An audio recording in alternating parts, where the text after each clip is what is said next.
Yeah, so like 4:30. He said that sound wasn't But on. it's we logged into. Oh, really? So let me, was that Zoom already running? Yeah. Yeah. Okay.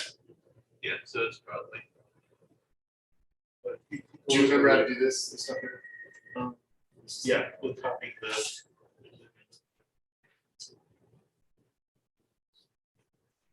But yeah.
It's like Test.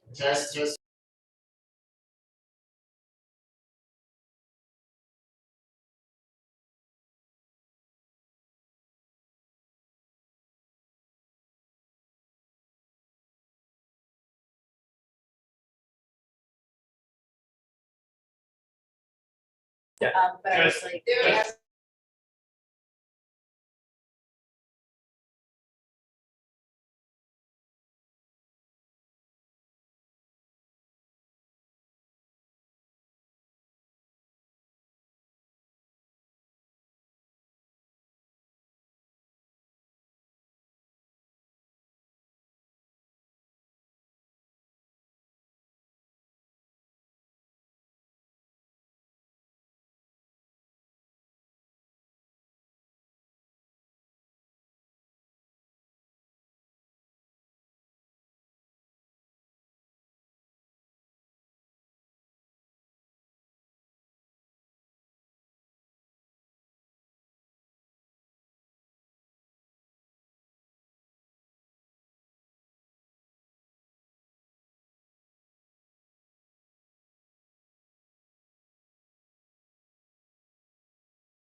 plug this to pop on. Absolutely. Yes.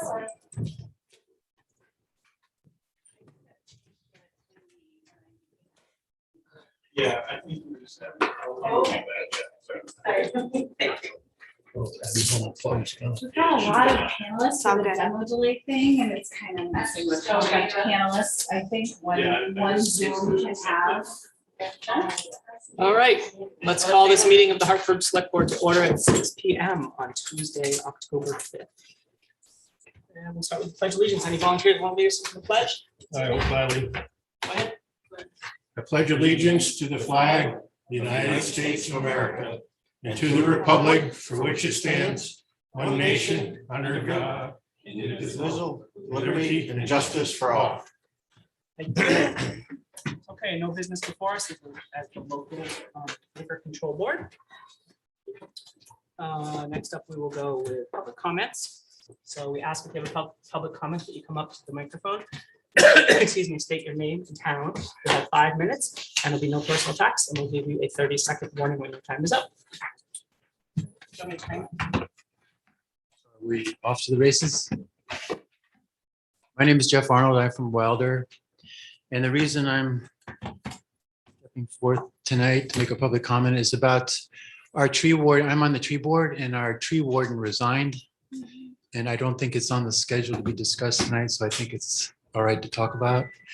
So I just want to make a plug for the board to agree on a job description for a tree warden so that we can move ahead and get somebody to do that job, and also to consider raising the amount of money that he has to use, because it was previously $5,000 for a year, and we'd like to bump it up to $10,000 and award the person who does the job $2,500 a year, paid out twice a year.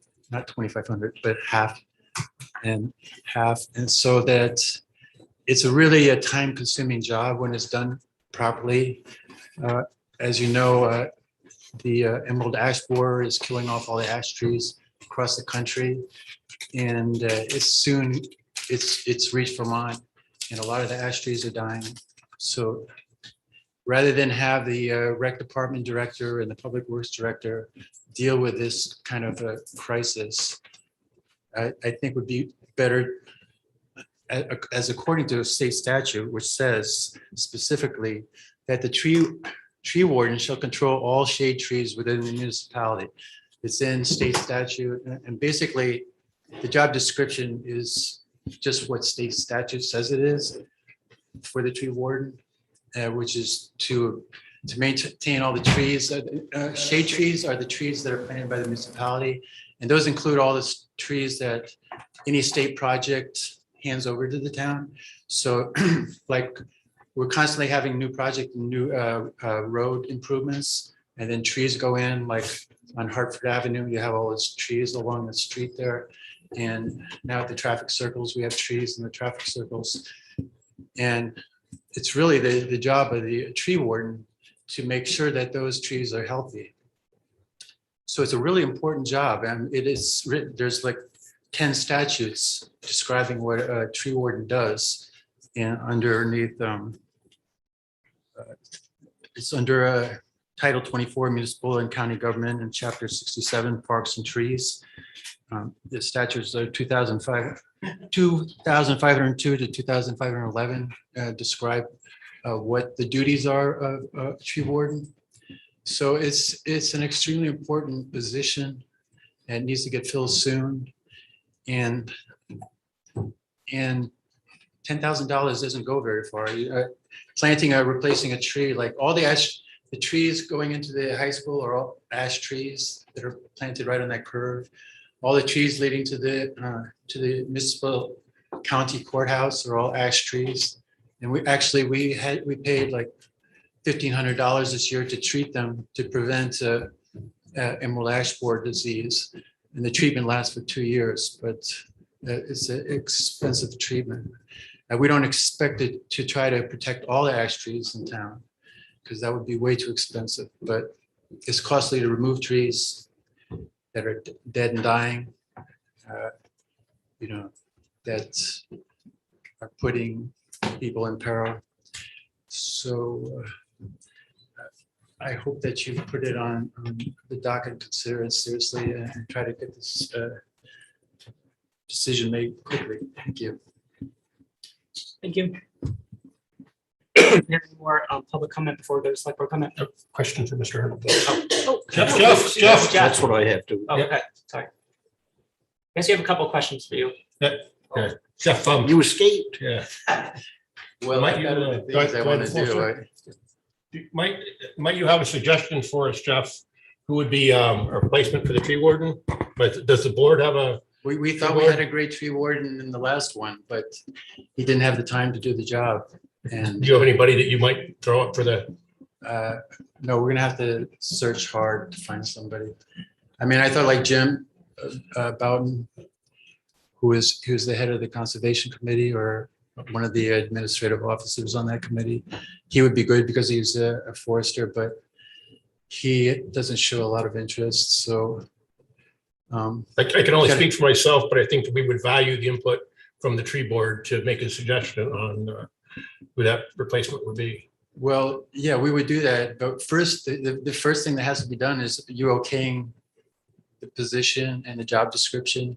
I mean, even though it's in state law and it's well spelled out, just to, and basically the amount of money that will be awarded, because obviously we're going to get better people if they're making some money. Because it's really too much to do on a volunteer basis to expect anybody to manage all the trees in the entire town. Of course, the rec director is going to manage trees in the parks, but previously the previous warden, Brad Goodcoop, he did a lot of management on the Maxfield property, as far as getting pruning contracts and so forth. So that the rec director, Scott, could hand off a lot of the responsibility of management of trees to a really good candidate. But to get a good candidate, having a decent budget and having some money awarded to that person for spending as much time as required is important. And that's your job to decide. Thank you, sir. And then we'll do the other work. I think we have one more question here, Jeff, sorry. I just want to, it's not so much questions, it's just I've learned, this is confession time, I guess, because I've learned more in the last 5 minutes about what the tree warden's all about than I have in the last umpteen years. So I really appreciate that input, and I did read that Dana had resigned, and so just thank you for letting us know all that. Yeah, it's a little, well, the state is starting to push it. They've expanded the duties of the tree warden to actually include other trees besides the ones that the municipality planted. So a tree warden could, if you wanted to, along, the tree warden is supposed to work with the board, the select board. So the tree warden and the select board could decide, or he could propose to the board that there's a certain group of trees in town that are culturally and aesthetically important to the town. Mhm. And could we include them as part of the trees that are protected by the tree warden? So that they just go through so before they're cut down or removed, he would have to be informed. I mean, before any municipal tree, he would have to be informed. But some trees that are included in the shade tree plan would have better protection than the average tree. And these are trees that they have to be on public right of way. I mean, they can't be trees in somebody's backyard. Yeah.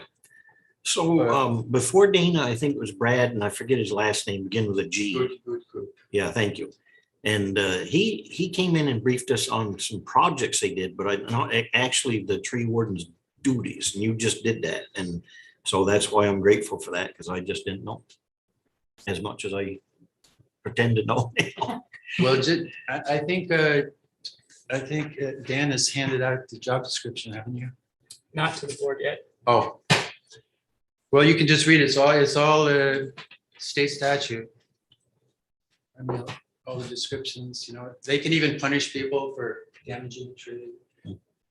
They have a lot of authority.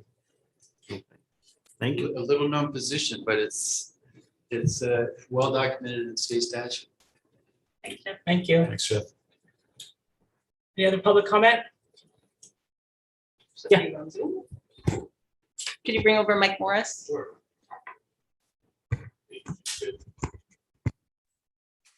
Good evening, Mr. Chair. Can you hear me?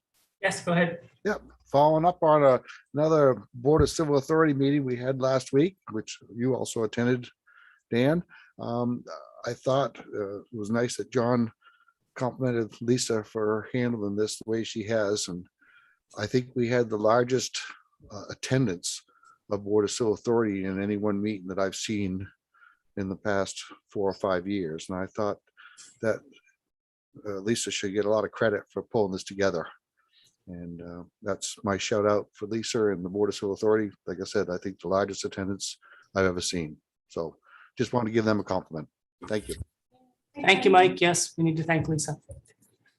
Are there other calls? Yep, 2 more. Okay. Can you bring over Kathy Millistrick?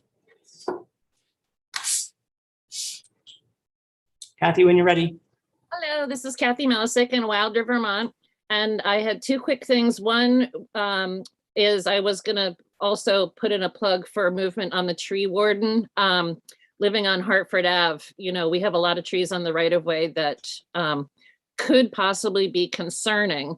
And though it was on school property, the oak tree that came down in the middle of the night a few weeks ago, that tree was in sad shape, and that it fell in the middle of the night so no one was hurt and that the building wasn't damaged was just a miracle. So I'm also interested in the tree warden position moving along for being filled. And I also just wanted to give, you know, following on Mike, I wanted to give a shout out to Tracy because she, as a new town manager, has had so much to deal with this year, and she has been amazing.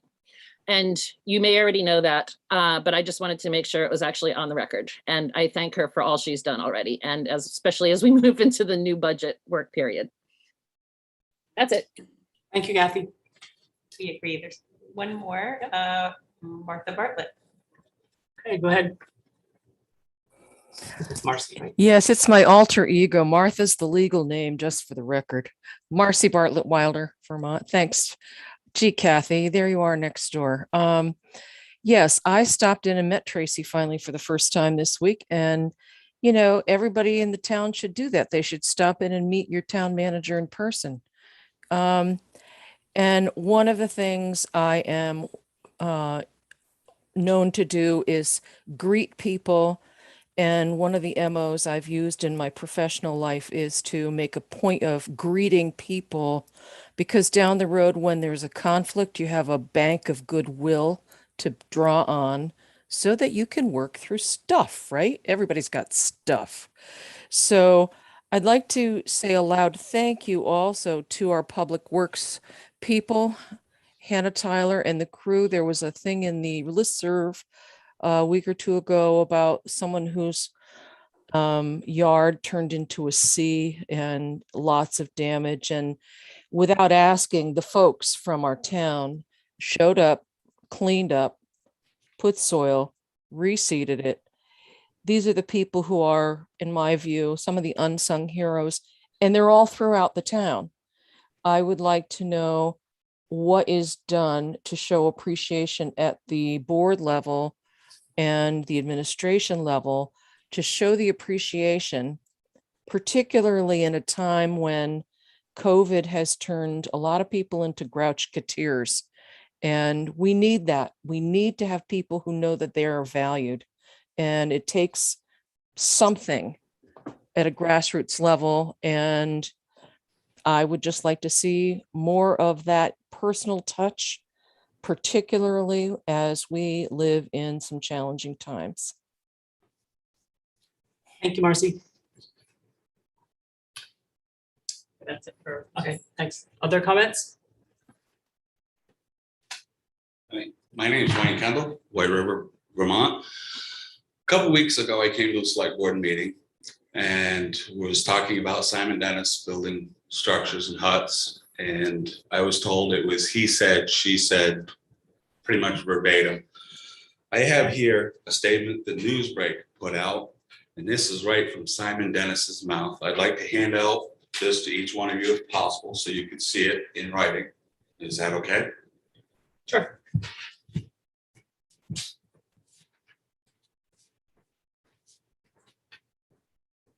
Thank you. Yes, sir.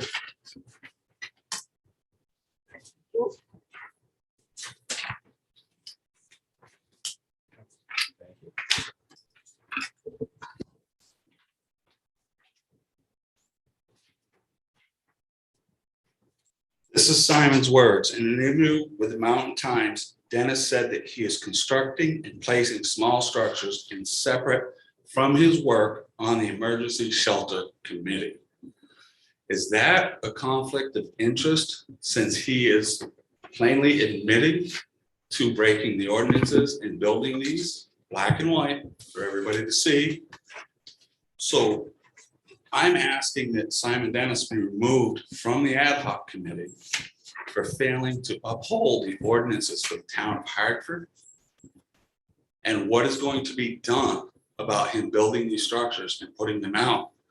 There's no fines levied. There's nothing being done as far as I can see. Can anybody answer this for me? I think we've answered that previously, that the structures were not on town property. So we followed the procedures that were in place and the rules that are in place. We notified the health officer. We notified the property owners if they wish to address, just blanked on the word, trespass, sorry, do not trespass order. And we're in the Public Works Department is aware. So that is what we have in our power to do at this time until we have more information. And this is the first I've seen this. There's no references or documentation here, so I don't really know what the Mountain Times is. It doesn't say where Simon is building these things. So it could be on his land, on private land, on public land. This doesn't say. So I don't know really how to handle this.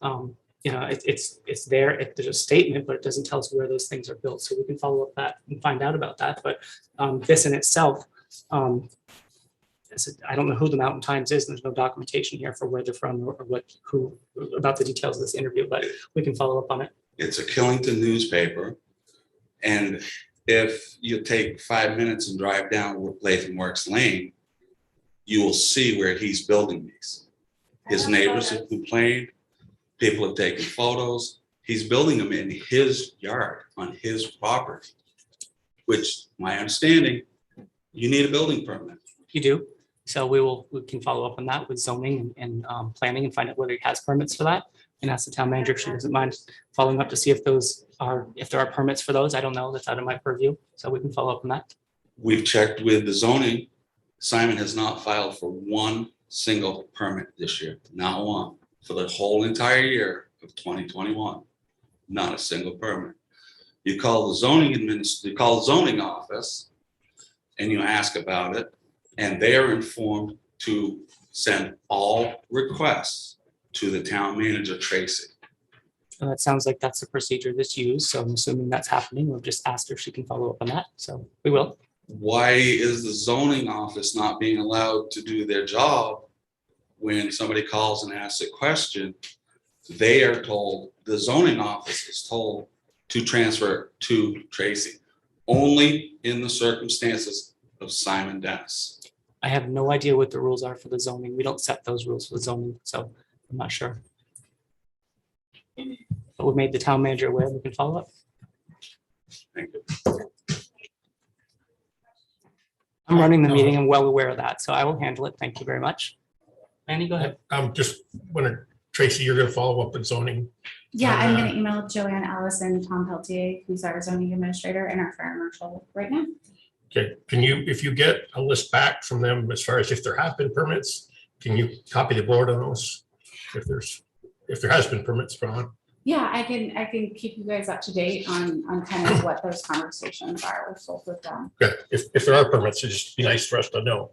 So, thank you. Go ahead. First off, I'd like to apologize. Well, first off, my name is Heidi Dutch and I live in White River Junction, Vermont. And I would like to apologize for the tone of my voice at the last meeting. And I would also like to know if there is any update on the home encampment policy question of last week. What was a specific question again? I'm sorry. Well, you said that it wasn't a homeless campment policy, you said it was a Oh, guideline. guidance, yes, that's correct. Yeah. I have read all of the ad hoc committee meeting minutes from the beginning twice. And I have also read the select board meeting minutes for at least the last year and a half twice. I've read newspaper articles that have been made by Tracy Arlette Davis, and everywhere I find it as being stated as policy. Can you clarify that for me, please? I think so. I think you're a little confused on two things here. So the committee is separate, okay? There was a policy, and after having legal counsel review it, the recommendation was that it be called a guidance instead of a policy. So legal counsel advised that. That is for how the town handles the situation. Am I saying that correctly, Tracy? Yeah. Okay, so it's two separate issues. So the committee is totally separate from the guidance. The guidance document that has been created is for the towns. The town has some guidelines on how to handle this if they encounter a shelter, a building, or something that's not up to code. But that doesn't have to do with the committee itself. So I'd also like a little clarification, because I've been told by town employees that in zoning that even if an encampment is placed on state, railroad, V-Trans, or a private property, that the town is responsible for said issues, because permits for structures need to be pulled so that that can be taxed. I'm not, my understanding, Can and that be followed up? it's my understanding that, as we have said previously in 2 or 3 meetings, that the process is that we notify the landowners of the property. If they wish to issue a do not trespass order, they can. Otherwise, potentially, and I'm not sure about this because I don't know the rules specifically enough myself, but potentially those landowners, if they have a structure on the property, could be fined or could be required to get a permit for those structures. But as a town, all we have to do is notify the landowners, and then we have done our due diligence as to what the rules in our town state. We have let those property owners be aware. We let them know if they want us to issue a do not trespass order. The health officer is aware and Public Works is aware. And to the best of my knowledge, that is what I have learned is what we have to do as a town. And then it's up to those property owners as to how they handle that themselves once they're made aware, whether it's the state, whether it's someone that lives here, in town all the time, if it's a part-time resident. That is the way the rules are written, in my understanding. And correct me if I'm wrong. I'm not 100% I sure. think but you're that's- misunderstanding me. Can you follow up on that, please? On which portion? My question being, isn't the town responsible to make sure that said structures are being permitted? I don't actually know the answer to that. I think if it's on you someone's follow up? property, we'll follow up. Yeah, sure. Now, my other question and my concern is I've made copies that I'm gonna hand you if you don't mind. Please let us know what you would like to I'm hand really out first. concerned with the waste situation, I'm sorry, the what? the waste. Waste, okay. And that is, I've gone through, I have actually read our entire town charter. I've read all of the ordinances. I've gone through every page of our ordinance and pulled said things that I'm gonna give you, that I think someone should read. These are the ordinances I felt that were an issue in our homeless encampments in our town, whether on railroad property, V-Trans, state, or someone said private property, which I think a lot of people need to consider taking into consideration, since Tracy has said that we have over 10,000 citizens in our town. And Simon Dennis said at the last meeting that there are 22 homeless people. So here we have a lot of people being violated Excuse me, by ladies, said just 22 homeless people. for process, we're at 4 minutes and 44. I'm sorry, but I feel this is very, very. Understood. I'm It is. just doing my job. We're just letting you know that your I time know, is almost up. Okay. I'm trying, Yeah. okay, I'm really trying, So I think but that, I find this very. yeah, I think we've addressed the issue. I think that is a public document that everyone has access to and that we're aware of it. And I think that most people have probably read the town charter. So if you want to leave a copy with us, you can, but we're not going to discuss that further at this time. I feel very put off. very put off. Thank you. Feel free to pass them out though, then, Who would like it? You leave them up here. It's fine. all of us. No, oh. Any other comments from the floor? There is one more if you want to take it. from Zoom. Sure. Can you bring over Okay, I Sue thought it Ellen was- Parmenter? I thought we had 7 copies. No, okay. Hi there, Sue Ellen Parmenter, White River Junction, Vermont. I wanted to, I actually wanted to make a statement and then I wanted to follow up with a question respectfully. One, I want to go on record. Ellen, can you speak up a little bit, please? We can't hear you. Sure. Let me turn this up a little bit. Can you hear me? A little better. Okay, I wanted to go on record just so that it is on the minutes because I know inadvertently they were left off, but back in December, I came to this board with video for you all to review. And it was in front of the homeless encampment that existed at that time on the railway property. And it was video of Mr. Dennis admitting that he had put those shelters there. So I wanted to go on the record as saying back in December, I brought that to y'all's attention.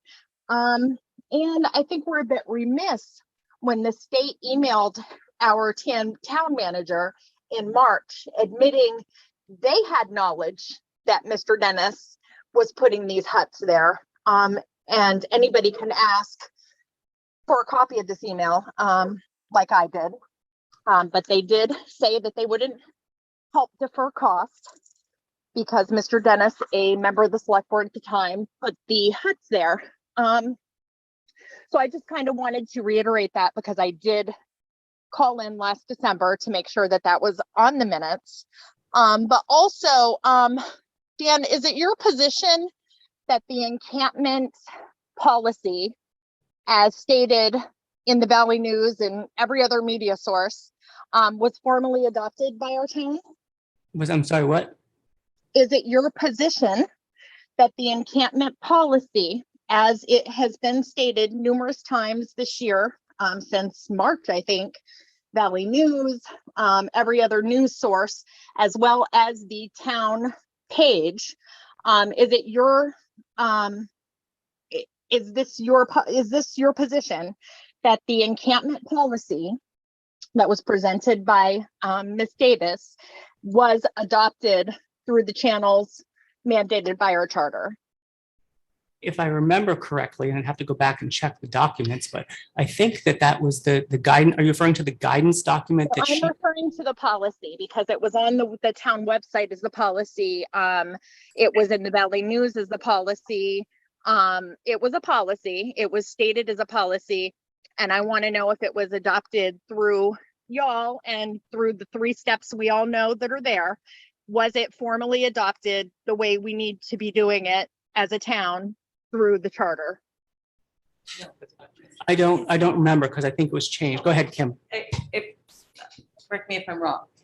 It was presented as a policy, and then when there were questions about that process, that's when the town's legal counsel recommended that it be called staff guidance rather than a town policy. So it was not adopted by the select board. It was presented by the town manager. It's just part of their work.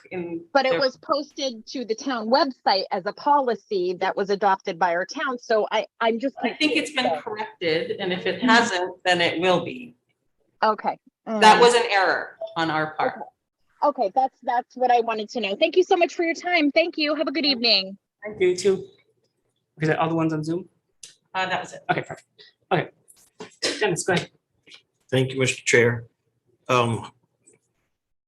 The thing that we've got from Mr. Kendall, of course, I've scanned it, but I haven't really had a chance to absorb it. I'm getting to that. And then Heidi, yeah, you're still here. I was thinking what you handed me was 7 copies. It's just one.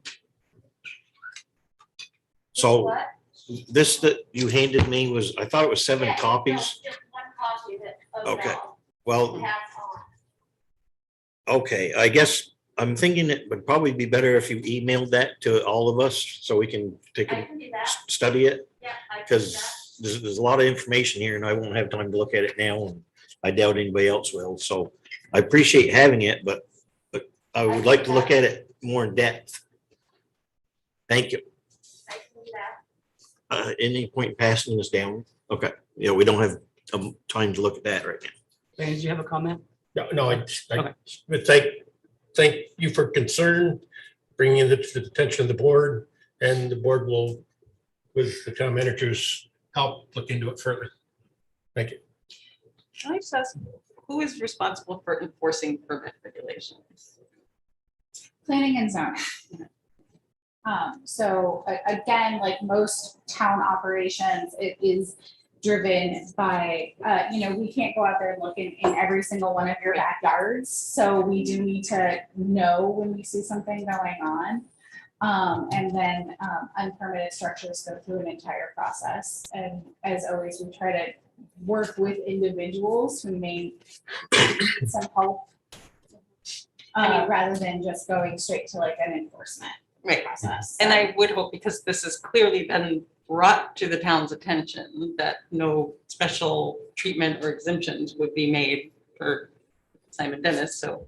We treat everybody Yes. the same. The problem is, when we get kind of through open meeting or through public comment, those are hard to track. Like not every staff member is on and they're not all getting the information that they might need to fulfill their obligation to do their work. So that's sometimes difficult, right? And I know that all of you hear from me when I say, can you email that? Can you make sure that I have that information? Kim, I know you get feedback on light poles that are out and we're like, you gotta get us the number because we can't, we can't check all the light poles. So when that stuff comes in, we do need to make sure that each one of the staff has the information that they need to have. And that could be hard to think through. Absolutely. Thank you. Sure. Yes. I thought I heard that the town lets landowners know that there's encampments on property and that we notify the landowners. Whose responsibility is that within the town? Who's that task taken on to do that task? Who does it? Because oftentimes there's multiple, the town does not have centralized code enforcement. So there's not one place where we can look at all the different codes that we need to enforce, right? We have multiple people that each have their portion of the rules that they enforce, which is why you see our fire marshal here, our health officer here. Because in this case, we had multiple areas of the town, multiple work groups in the town that could be responsible for multiple issues in each one of these locations. Deputy Chief Brad Vail drafted the letter himself, and he had the capacity to take information from planning and zoning, from the fire marshal, and from the health officer, and compile those into one letter for us. And that was solely because he offered to take some time out of his day and do that work for his fellow staff members. Excellent. Thank you very much. Something else?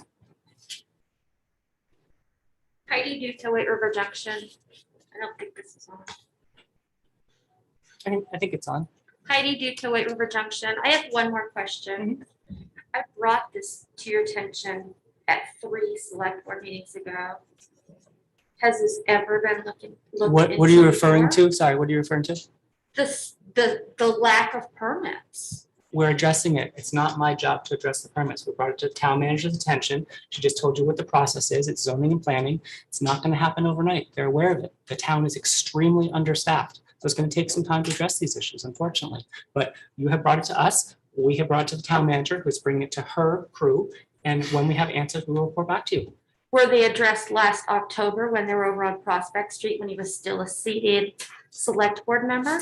I don't know, and I don't think that's relevant to the discussion tonight since that issue is It already kind been of solved. is because we're still discussing the same person. We'll take it under advisement. Thank you. There's one more Zoom comment if you want to take it. Sorry, are you finished? Are you all set? Thank you. Yeah, go ahead. Can you bring over Daryl Parrott? Daryl, go ahead. So can you, Daryl Herrick, White River Junction, can you explain the difference between guidance and an ordinance? Is there a legal difference? There is, and I don't think I have that right in front of me to be able to share that. I don't know if someone else can say that right off the top of their head or not. Is that basically taking the town off the hook, or what is it?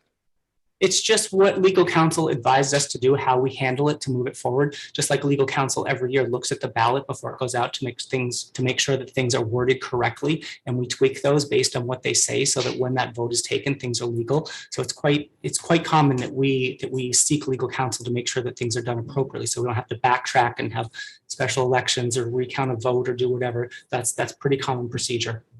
Okay. Second question. Oh, sorry, I think that town manager has a comment as well.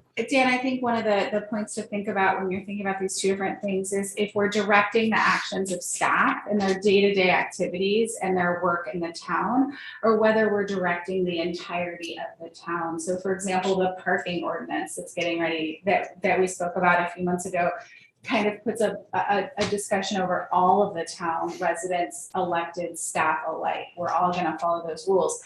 When I do my work with my department directors and we say we really need to lay out a process for how we do our work and how we communicate with each other and what we document, where we store those documents, that's an internal work that we do to provide services more efficiently and effectively and not in a reactionary mode. So that could look like the staff guidance, that could look like a document maintenance guidance, that could look like a way that we process water bills, or how we make decisions about how we prioritize our work. Thank you. So Daryl, hopefully that provides some more answers for you on that topic. Yeah. Second question. Yes. It seems counterintuitive to me that if someone were to put a shed or something on your property without your knowledge, that somehow you would be responsible for getting permits or maybe even receiving fines without knowing that existed. I think you're right. And what we were trying to say is once those people are notified that there's something on their property, that they can have it removed. And if they think when they're notified that they have it removed, I don't think anyone in good conscience would fine them or ask them to get a permit if they did not want that there and they didn't put it there. It's just who would be responsible for the removal costs? I'm not sure. I don't know how that works. I mean, there really should be something in place to protect the taxpayer that's unknowingly having their land squatted on, in my opinion. That's what it comes down to. Otherwise the burden's left with the taxpayer. Excuse me. Right. So I'm not sure how that works. I don't know the procedure there. Okay. Thank you. That's it. Thank you. Thanks. Do you want to take another one from Sue Ellen Manger? Let's go to Lanny first. And then we'll go there. I just want to follow up with the last caller. The Vermont League of Cities and Towns makes clear definition between policies and ordinances. However, it does not have anything that states guidances. So on the Municipal Action Center of the Municipal Policies of the Vermont League of Cities and Towns, like I say, it clearly defines differences between policies and ordinances, but does not clearly stipulate what a guidance is.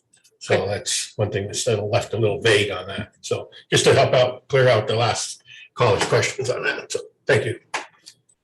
Mike, go ahead. I was just gonna say, I appreciated Tracy's answer. And I think one of the things we got to remember, the policy is setting like the ordinance is setting the overarching sort of legal framework, but we really can't adopt an ordinance every time, Tracy changes like who responds to something or when documents are submitted, things like that is just completely inefficient. So, my understanding of this is that this was intended to be guidance from the beginning. The word policy was used, maybe, inadvertently. But, I don't really, see this as a big issue at this point. Thanks, Mike. So can you say? Bring over one Sure. more? Yep. Can you bring over Sue Ellen again? Thanks. I think this will be our last public comment for this evening. Sure, and not to beat a dead horse, I want to be clear, because can anyone on the board maybe answer to me how a policy is supposed to be adopted? Like if I brought to you an idea for a policy, that you wouldn't immediately post it to the website as a policy. Certainly there are channels that it goes through. So could somebody, perhaps Mr. Collins or Mr. Hoyt, or even you, Dan, tell me what the 3 steps are involved in adopting a legal policy? Thank you. There's steps, but I don't have those right in front of me. I'm not sure if the town manager has those readily available or not. Well, I mean, there's kind of that lack of clarity and where that would lie, right? Is it an ordinance or is it a policy? And so we would probably need to have There's that. no lack of clarity. Could somebody explain to me how the charter dictates that a policy in this town is to be written? I think it is in the charter, but I don't have that document in front of me. So I think there are specific things for policy spelled out there, but I don't have that in front of me.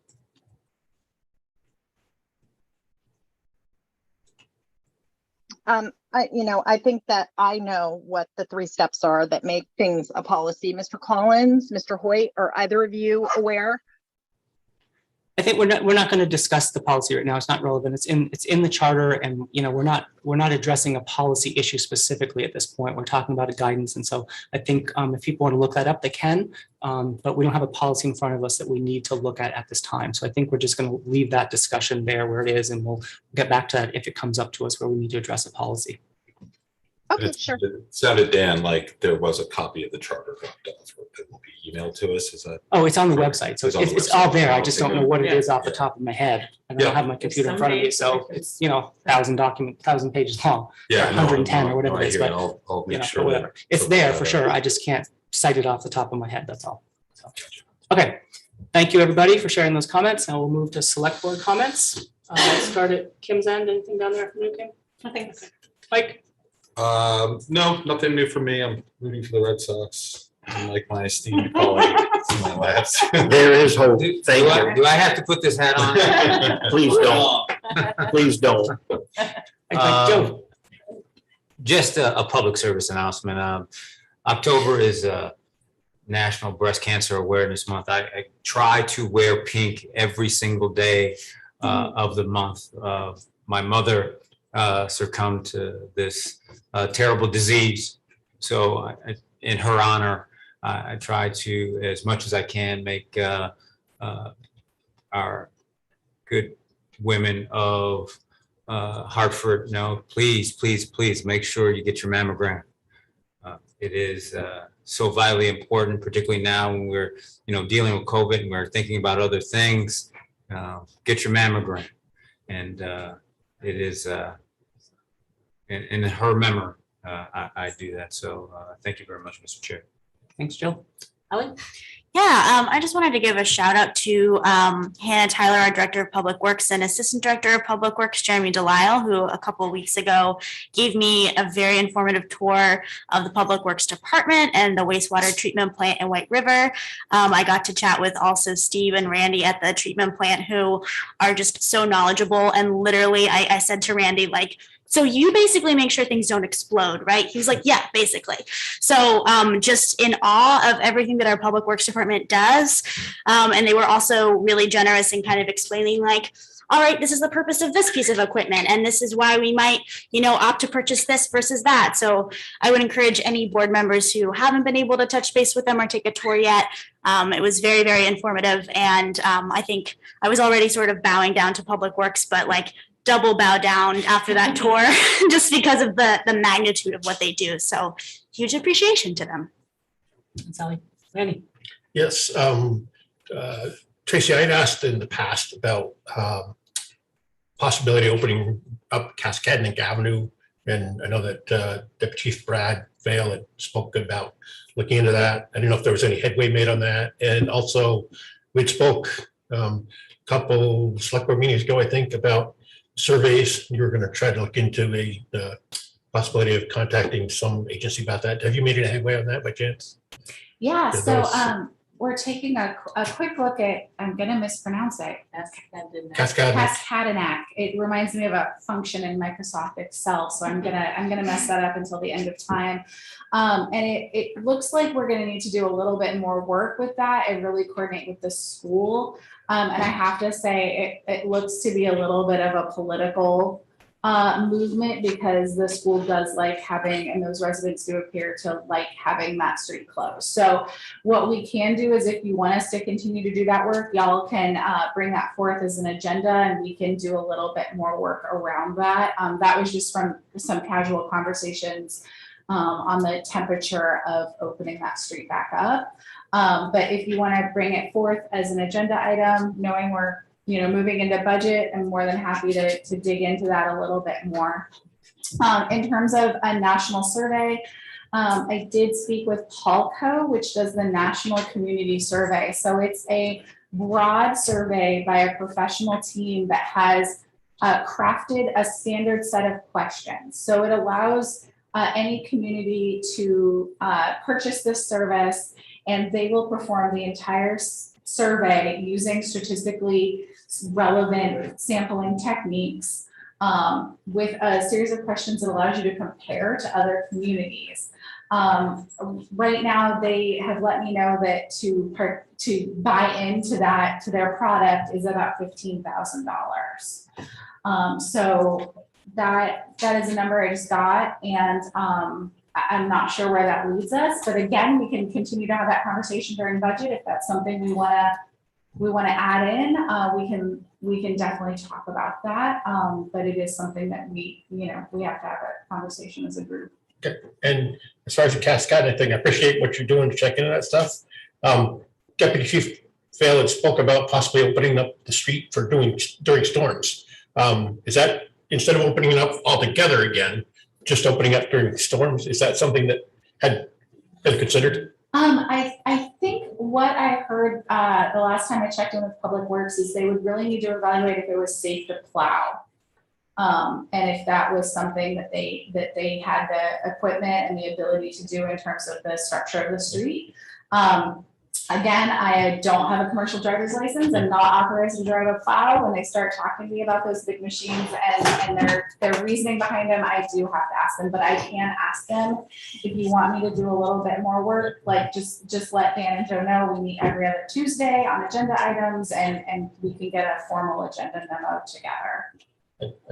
I didn't think we needed to take it on the agenda. It'd just be nice if you could question them if they could do that, if they could open it up for storms. I know we used to plow that. So it used to be open and we did plow that road. So if there's a way to open it, like I say, for storms, I don't think we really need to talk about it for a board, but if that's at the we probably have to really consider reprioritizing Public Works' workload.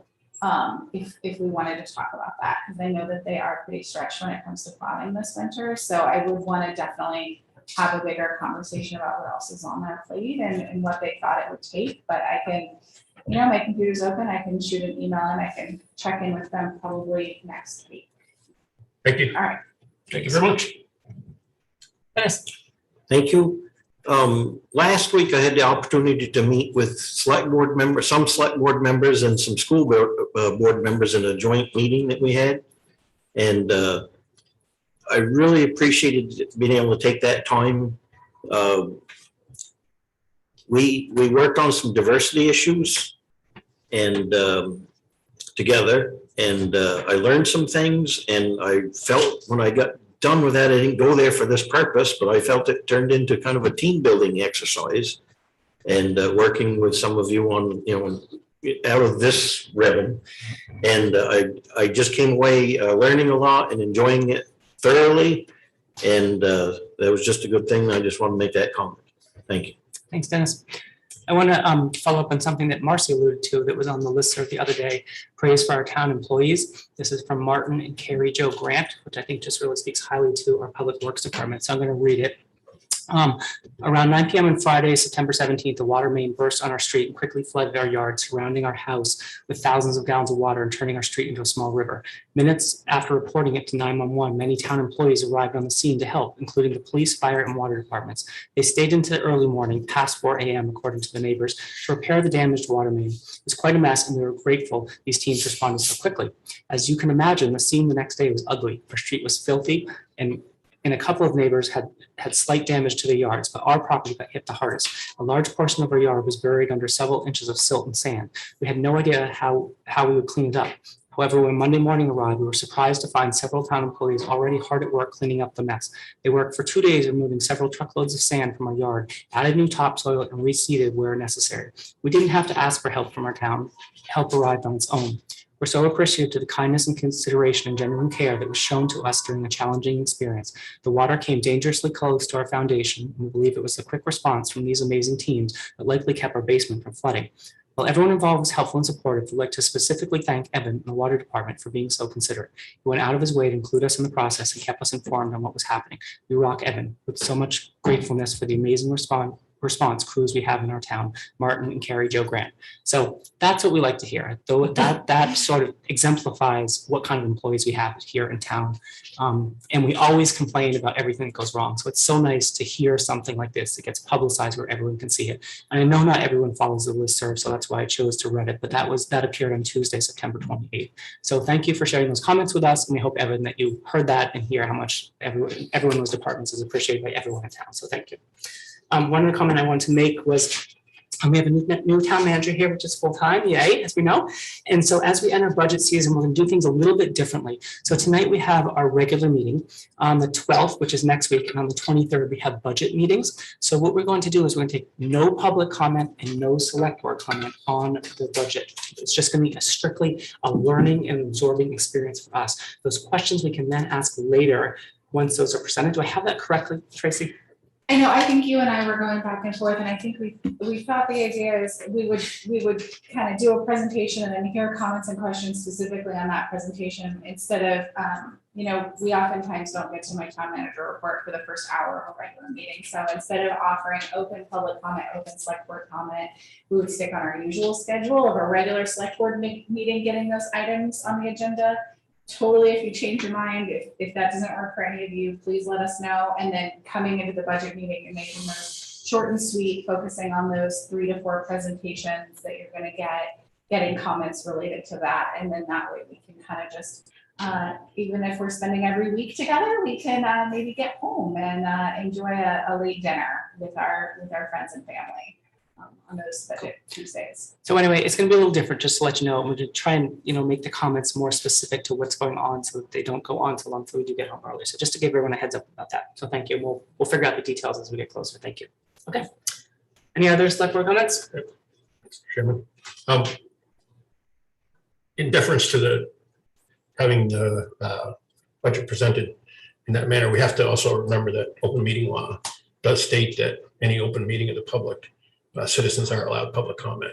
Right, So they'll be able to have comments at the to- beginning and the end, but we can take comments on specific topics if we want. So if we choose to have that as an informational session, then the next meeting we can discuss it. Yeah. Okay, thank you.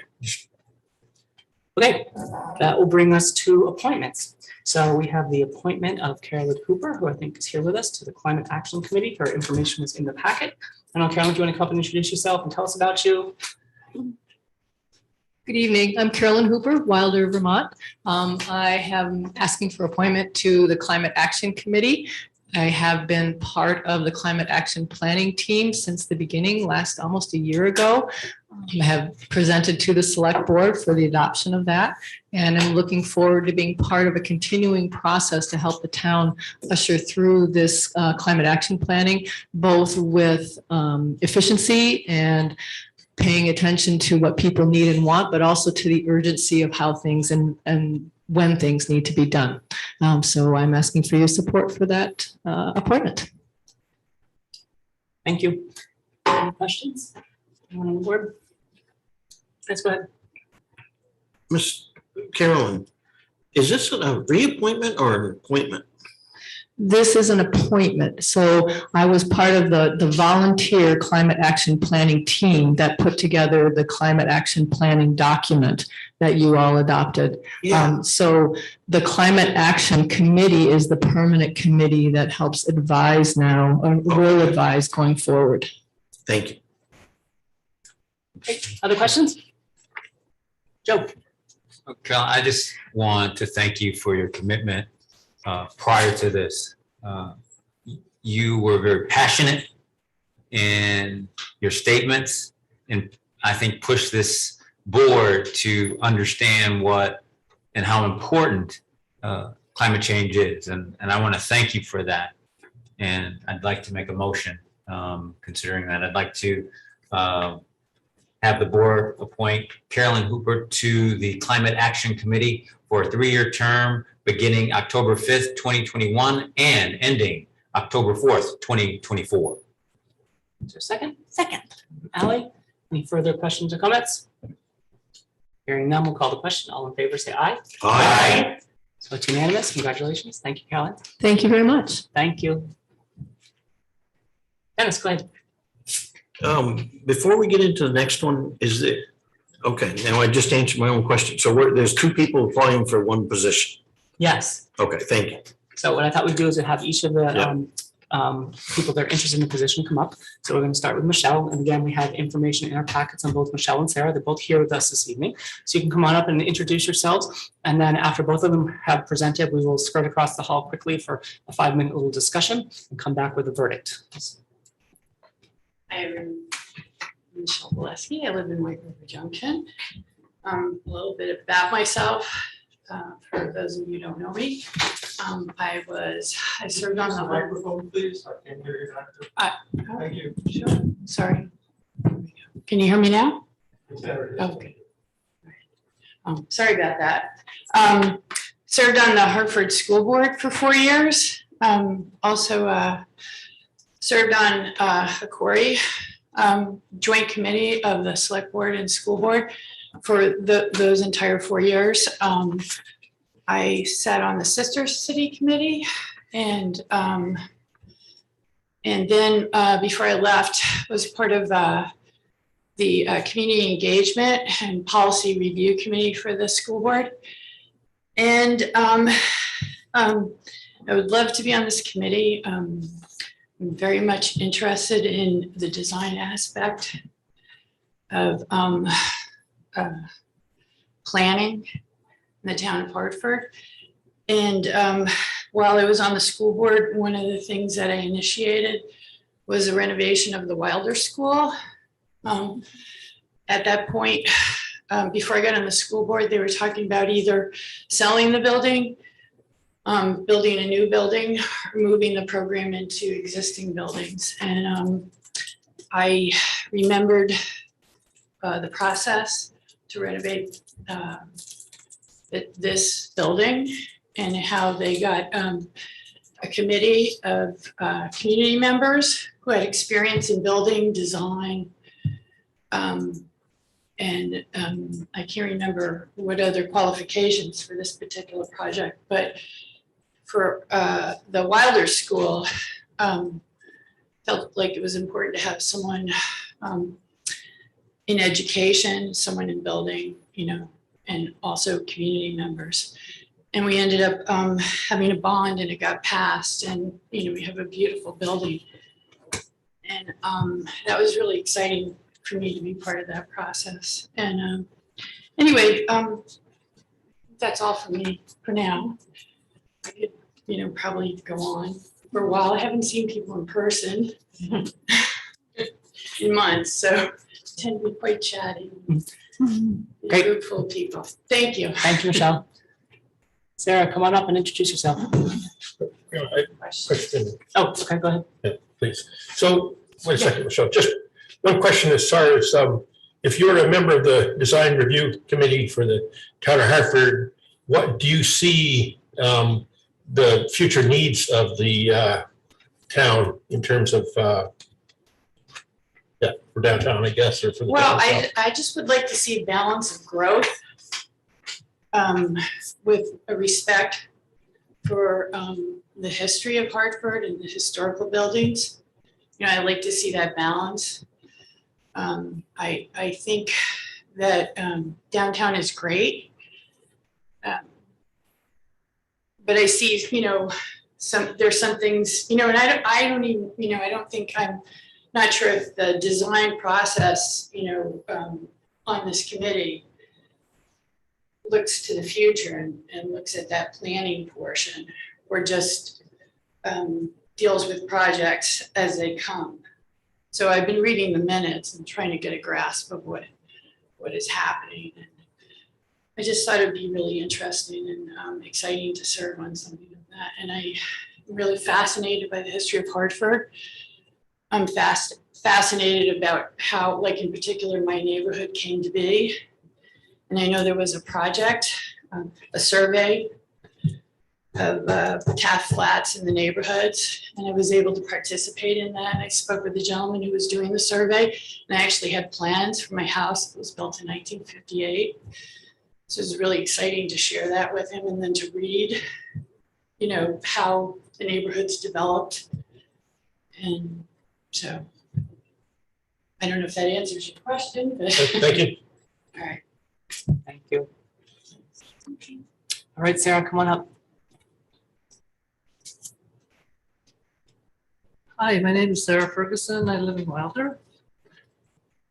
I'm interested in this town and design in a general way. I'm in the middle of personally rehabbing house number 14 that I've done with my own hands. My first house was in West Hartford in 1979. I bought a shack. I offered the owner $2,500, and what he said to me over the phone was, "Oh, it ain't worth that." And he sold it to me for $2,000. And I've been getting a little more upscale since then, but I really appreciate that Hartford has a tradition of inclusiveness, inclusive of a variety of styles and of a variety of people. And that's something that I would like to be part of supporting and continuing. I have an art degree, but I've really never used it because swinging a hammer doesn't really require a whole lot of art. Anyway, so any questions? And go ahead. Same question. What do you see as the future needs of the town of Hartford in terms of the design for the town? I guess I think that one of the hazards that Hartford could potentially face would be from wealthy investors with no particular stake in the town, and what kinds of things they might promote for all of the town, although our job is specific to the village of White River Junction, I think, the job of this committee. But I think that having a committee with some ability to guide development is really important. Because I think there are a lot of hazards facing us, in particular the people with money who tear down the older stuff, and I wouldn't like to see that. Thank you. Sincere. Other questions? I Great. have less of a question for either candidate, but just as liaison to a select board liaison to the design review committee, and I think that it might be helpful, maybe not, if Mr. Scheckman were willing to step up as the vice chair and just share with the board, because I think some of what's been described as like thinking about the planning in the future and the development of the town of Hartford is very important and critical, but I think often the design review committee's purview in their charge and their context is more about what the projects aren't being approved or denied through the design review committee. They're being assessed for how they fit historically within the community, how they, like aesthetic features that are. Would you be willing to speak just for a second, Jonathan? Okay, speak next. Thank you. And I think it just might help give us all a little more context of the If we're committee's gonna work. meet My on name is this, I was Jonathan Scheckman, and I'm wondering the if you could assistant- join us. Well, the co-chair, well, whatever it is, vice chair, right, of the design review committee. And so the first thing is that there is a specific outline of the design review district within the village of White River Junction that's part of the historic district. And so it's stipulated that the buildings need to be cohesive, or at least, what would you say, resonate with what's already there. So such things as the step back, the height, the fenestration, the way the windows, if you're trying to do infill, the way the windows sort of fit in with the adjacent buildings. The basic idea is that it's supposed to be, whatever goes in there is supposed to be complementary and hopefully sustaining for the aesthetics and the streetscape and the sense of place. Now, we certainly have lost a number of older buildings, and they've been replaced by more modern buildings. And so the purview of the design review board is not to promote development, but it's actually to respond to what the developers bring, the architects, the engineers bring to us. One of the things we had to deal with last week was the new parking proposal behind the VFW. That's part of the historic district, but it's also part of the design review. And we had to deal with such things as perhaps drainage and lighting and whatever. But it's not as if we're going out to promote anything. And again, it's just advisory.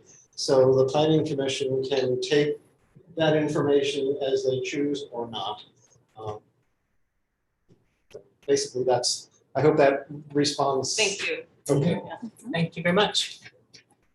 All right, so let's just take a little recess, I think that's the correct word. We'll do that and go across to discuss this. I believe that was the recommendation that I received, so I'm not quite sure. I think you might need to call a question to go into executive session, and then go across the hall, and then executive session, then come in and come out of executive session. Do we need the statute and everything?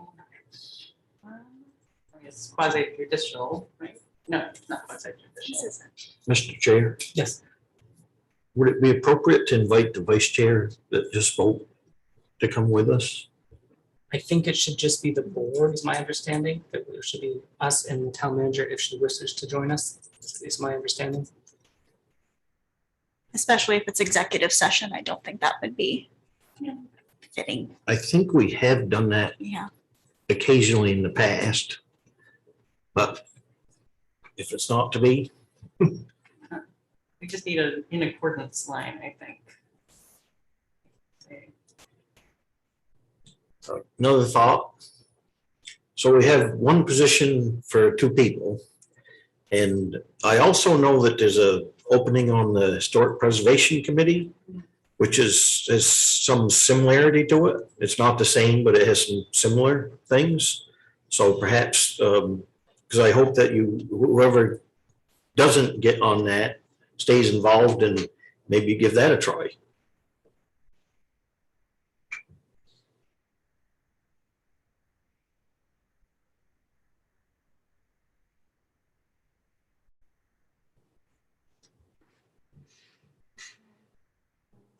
Sorry, I'm not finding them.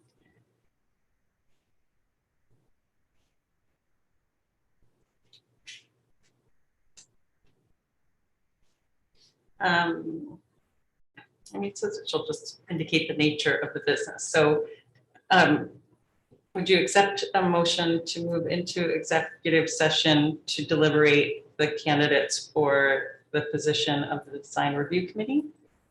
Yes, is there a second? Second. Okay, all in favor? Aye. Aye. Any opposed? Bumter. Okay. All in favor, we'll go across the hall and we'll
out of executive session. Okay, is there a second? I'll second. Second from Kim, all in favor, say aye. Aye. Yeah, so now we're back in public session. And now we'll entertain a motion. Mr. Chairman, Yes. I'd like to make a motion that we nominate, that we appoint Sara Ferguson for a 3-year term on the Design Review Committee, ending, it would be 3 years from today's date, so 24, so 10/5. I just read. Okay, yeah. Appointment of, for a 3-year term beginning October 5th, 2021, and ending October 4th, 2024.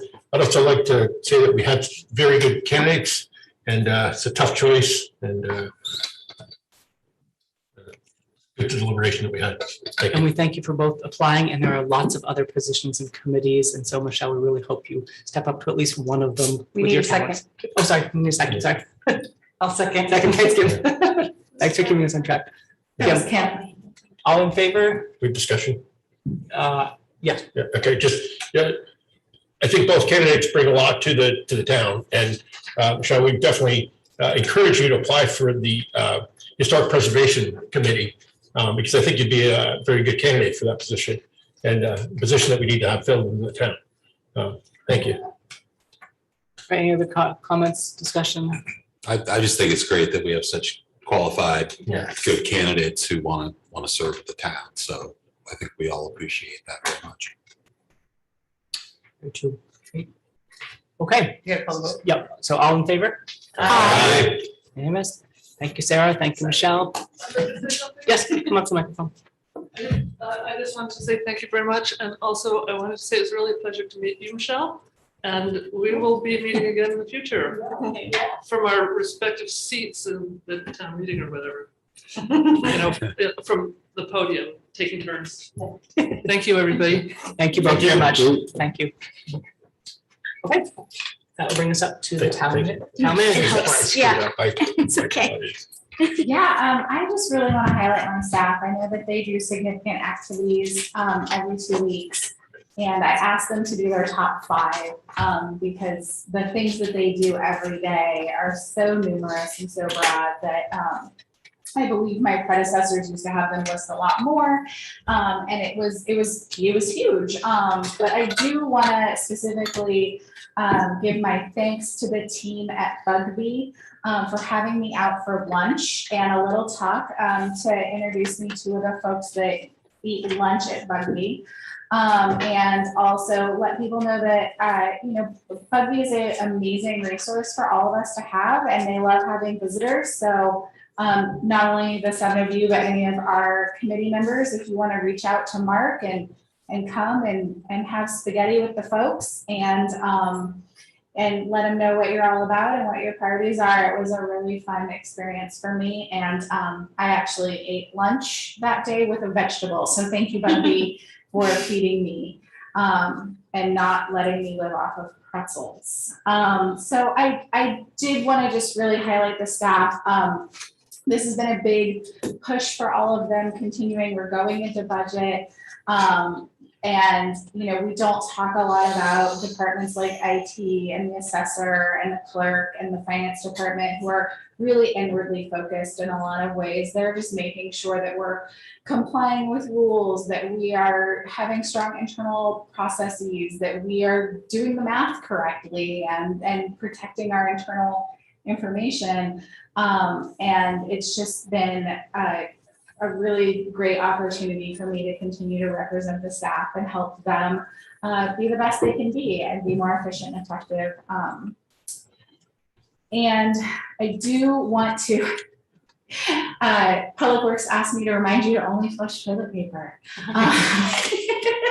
We have aging systems and we're spending a lot of time and energy cleaning out our wastewater systems for things that you're not supposed to be flushing. So please be a little bit aware. And also, if you see a mask floating around and you think it's going to hit the storm drain, consider picking it up and Clorox wiping your hands afterwards.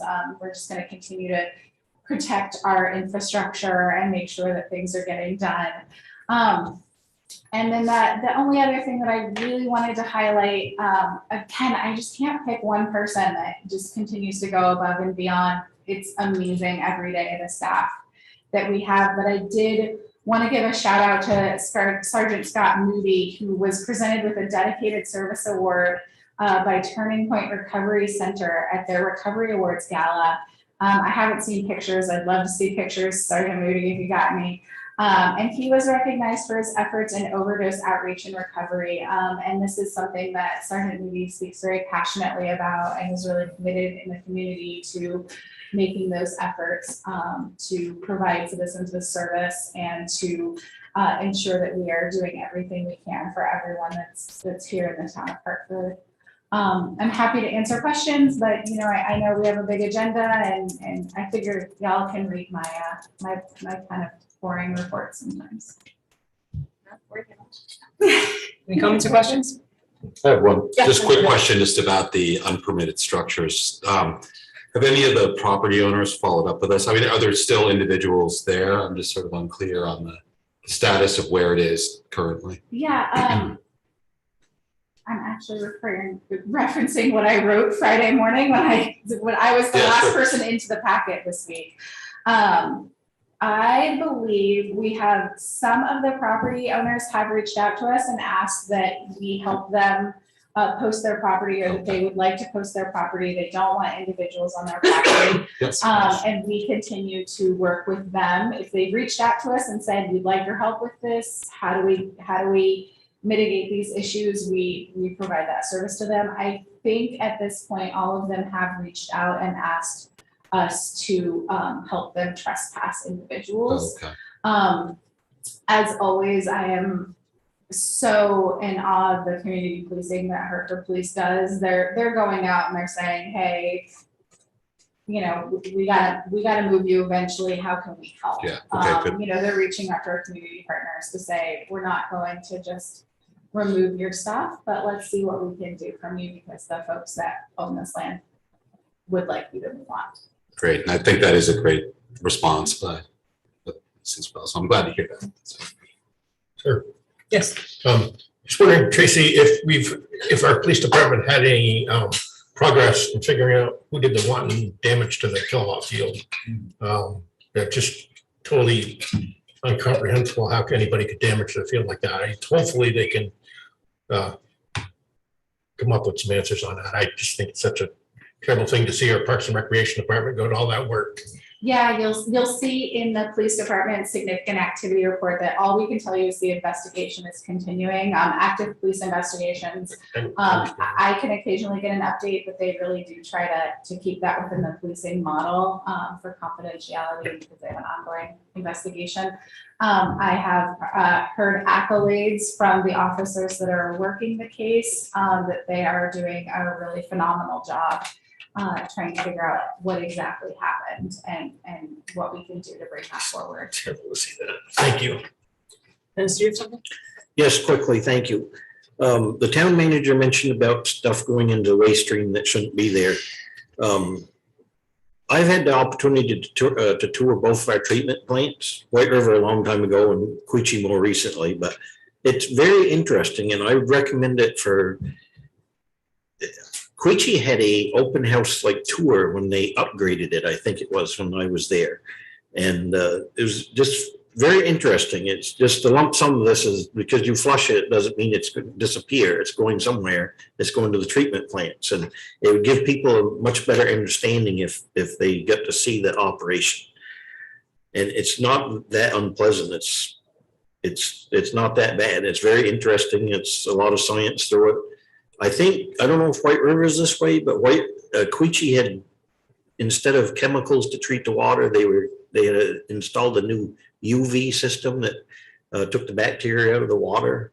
Yeah. And so it's very interesting anyways, and I'd recommend it. Maybe we could do that sometime. Thank you. Kim, go ahead. It's the perfect kind of assignment for a communications officer to do like a fun educational video of the wastewater treatment plant.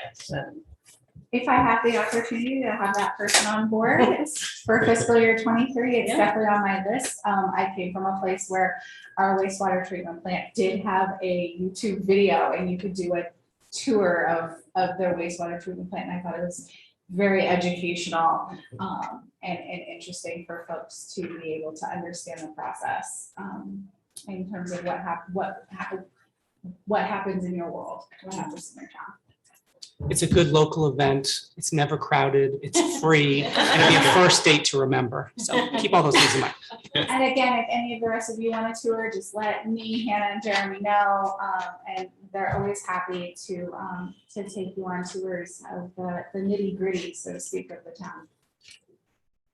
Thank you. Okay, how about if we move to board reports, motions, and ordinances? So draft demolition delay standards from planning information. Hi, it's Lori Hirschfield. Can I be brought in video wise? Welcome, Lori.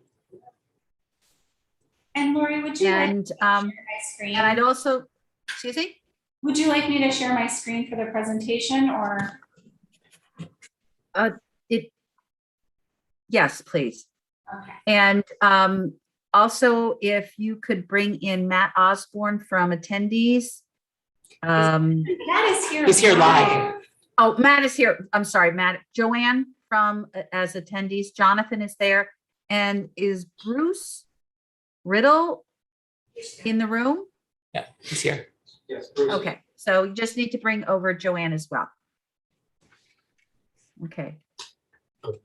Tracy, is it okay if we have two of them sit at those other two Yeah, microphones? you, instead of lining up, which I totally appreciate, we do have two other live microphones that you're more than welcome to use. So that way you can totally sit right here. You could actually take that mic and the third person would take that mic over to. Okay.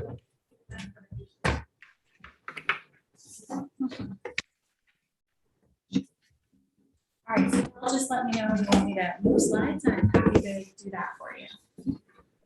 So I'm sorry, my lighting at my house is a little bit skewed, so I apologize for that. So are we all set? Yes, Lori, we are. Yes. Okay, great. So what I'd like to do is just introduce the topic this evening. And as you know, we are coming before you for just a public discussion about draft demolition standards. In 2020, the town received a grant in order to pursue development of looking at what a demolition standards would possibly be within the town of Hartford. This is the second community meeting that we're having on this. There are other workshops that we had, and Matt will go into that later on. And it's also the first opportunity to have this presented before the select board as a total entity and to get their feedback as well. So what we're looking for at the end of this meeting is really feedback. We're not looking for the board to take any specific action, but really to get feedback on the draft standards as well as what you think next steps might be. Jonathan Checkman will follow my presentation, and he will give you a overview of what is happening or has happened in the past with our historic properties. He is the chair of the Historic Preservation Commission. Following him, Matt Osborne, who's a planner in our planning office. He will also give you an overview of the process that we went through, as well as a run through of the standards.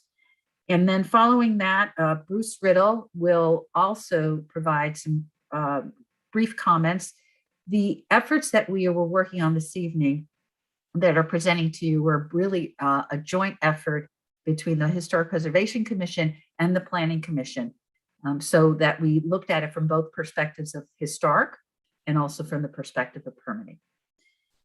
And on that, I think I'd like to just hand that over to Jonathan to make the first part of the presentation.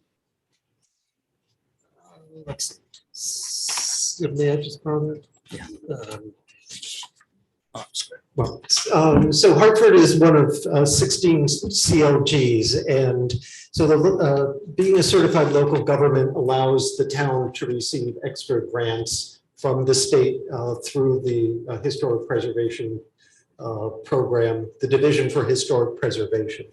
And so The program's funded through the Federal National Park Service Historic Preservation Fund, and when they give the state X number of dollars, 10% of that is then given out as grants. And since becoming a CLG in 1993, Hartford has used local dollars and in-kind leverage for $188,487 in CLG funding.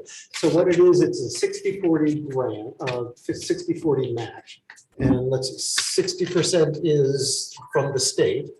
And then 40% is given by the select board with a $2,000 budget or $2,500 budget for the Historic Preservation Commission and volunteer time and staff time. And so that leverage creates really an amazing advantage.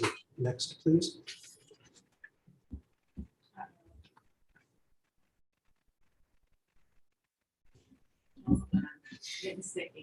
There we go. Okay, so presently Hartford has a large collection of historic buildings throughout the town. You're going to need to click on these. All right, Okay. I'm ready. Okay, next. So we have 9 historic districts listed on the National Register of Historic Places. And what that means is there's no stricture or zoning or anything that's confining any of the property owners. This is a national honorific designation. And together, these historic districts contain more than 550 contributing structures, and the White River District accounts to about 60 of the contributing structures. And again, that design review district is within that.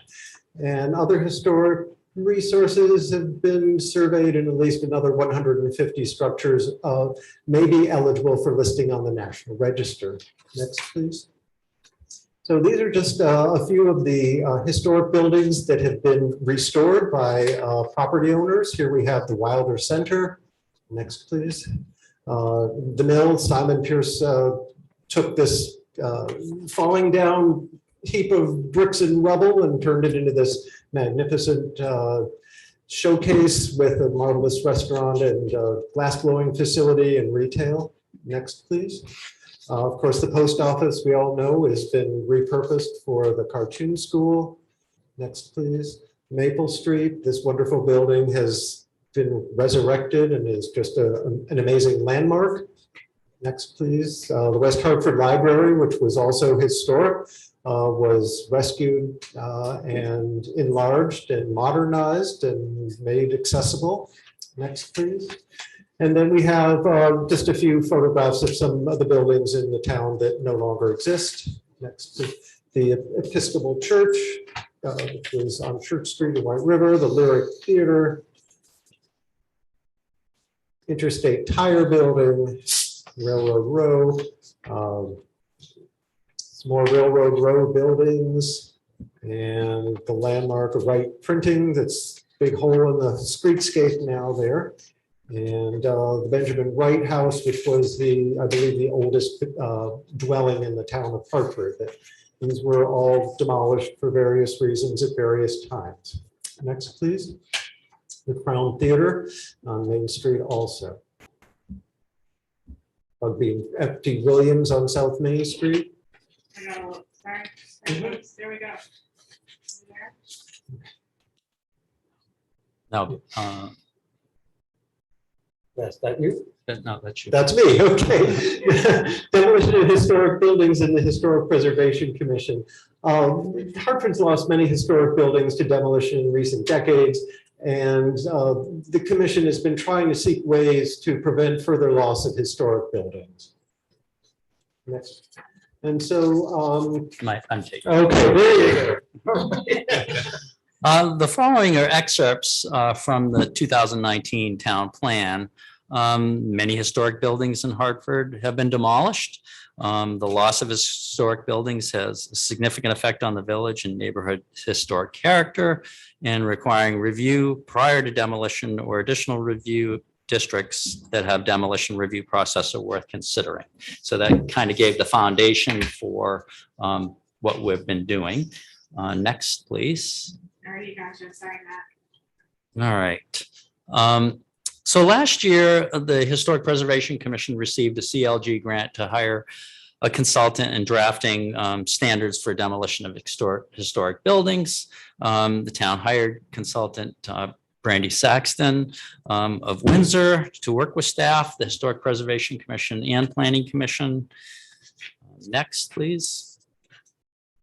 So presently, demolition of historic buildings is regulated in downtown White River Junction Design Review District only.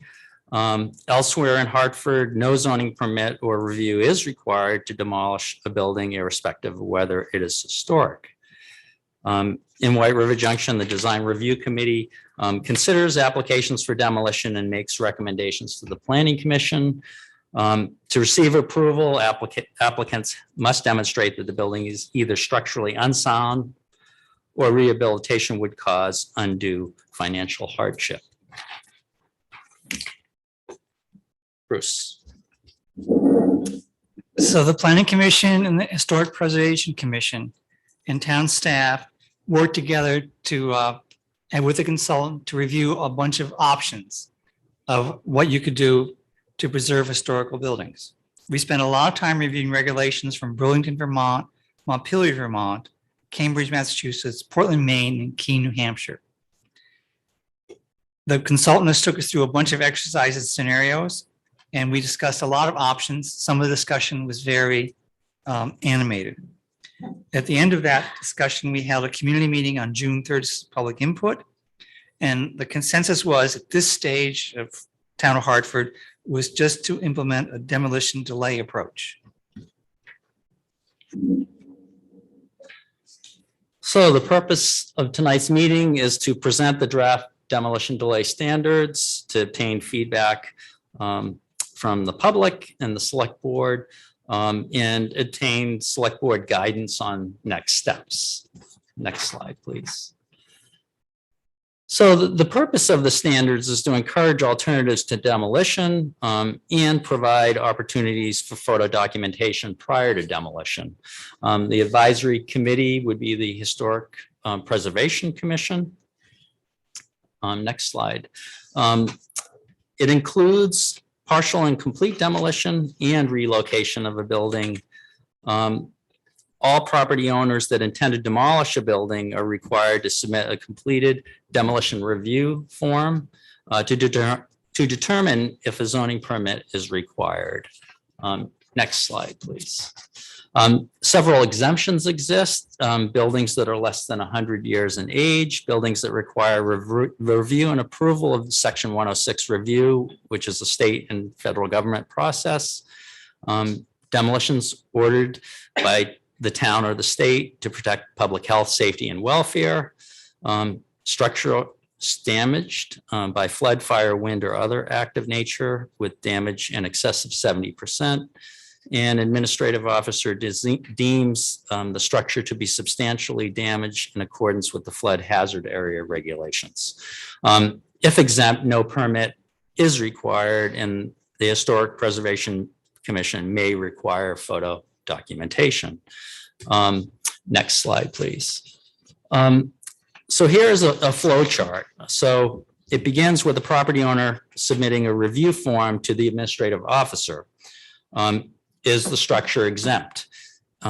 If it is exempt, no permit is required, and the Historic Preservation Commission may request an opportunity to photo document the property before it's demolished. If it's not exempt, the Historic Preservation Commission would hold a meeting to determine significance. Is the structure significant? That determination would be made. If it's not, the Historic Preservation Commission sends written recommendations to the administrative officer.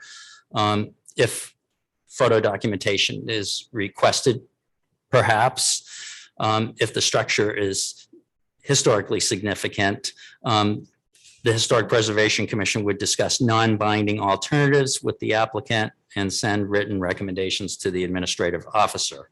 The administrative officer issues a permit with the condition requiring a 30-day delay for photo documentation. So basically, all the steps lead to providing the Historic Preservation Commission with an opportunity to photo document the property before it's been demolished. There have been some buildings in Hartford that have been demolished that the Historic Preservation Commission was not aware of, and they were demolished before photo documentation could take place. So this was the preferred option, the consensus of the working group on this project in going forward. And it does provide just a delay. It does provide an opportunity for the Historic Preservation Commission to meet with and sit down and provide alternatives to demolition in a discussion with the applicant. Next, please.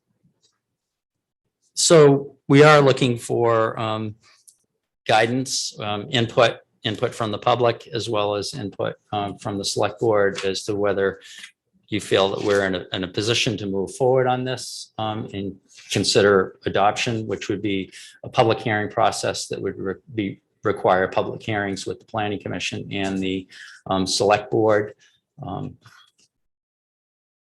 So that's kind of where we're at this point. So we're looking for input and be happy to try to answer your questions.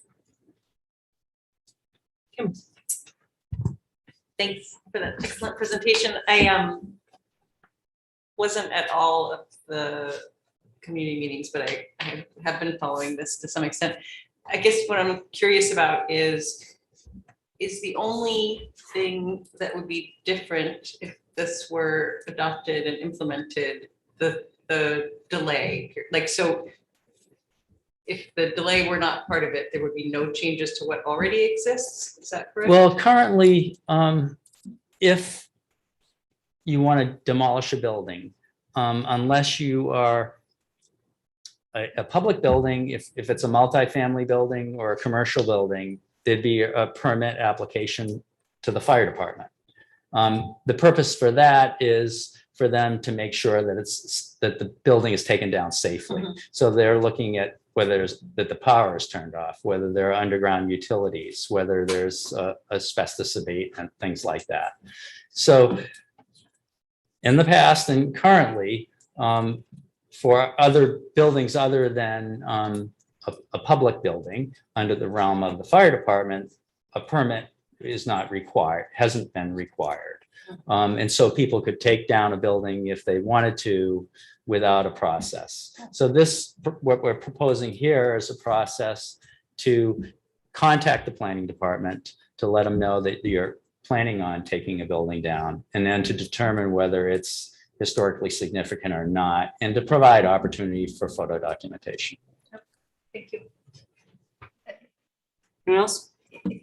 Any go ahead. I could, Is there anything currently that would actually prevent someone from tearing down a historical structure? I mean, when I think of a great building, it would be a shame to lose it. You're gonna correct me if I'm wrong here, but the Horseman Building, which is, I think, the front of the old Elks Building, is that what it was called, Horseman Building? But the structure of that is, the architecture there is beautiful. I hate to see anything happen to that structure. Is there anything that would actually prevent anyone from tearing anything down? Nothing. So if somebody did want to, it's just a matter of So there time. isn't, and of course, there have been some situations where on a Saturday night, the bulldozer tore down the building, and Sunday morning, people go, oh, what happened with that? There is no limit. There's nothing, to my mind, in the ordinances that say you can't do that. So property owner is free to demolish their property at will. Should there be something? I mean, is there any structures in the town of Hartford that we really want to maintain for posterity's sake, or for the architectural beauty of that building, that we should? Like, if something on the National Historic Register of that nature, or I don't know. Well, to be candid with you, that the initial investigation was a demolition ordinance, and it was step back to now it's just a delay. Because when the commissions met in the public meeting, individuals felt that reducing the opportunity to demolish their own, a person's building was a taking of someone's rights. And so it was, we'd like to start somewhere. And so by asking for a demolition delay, it's a baby step.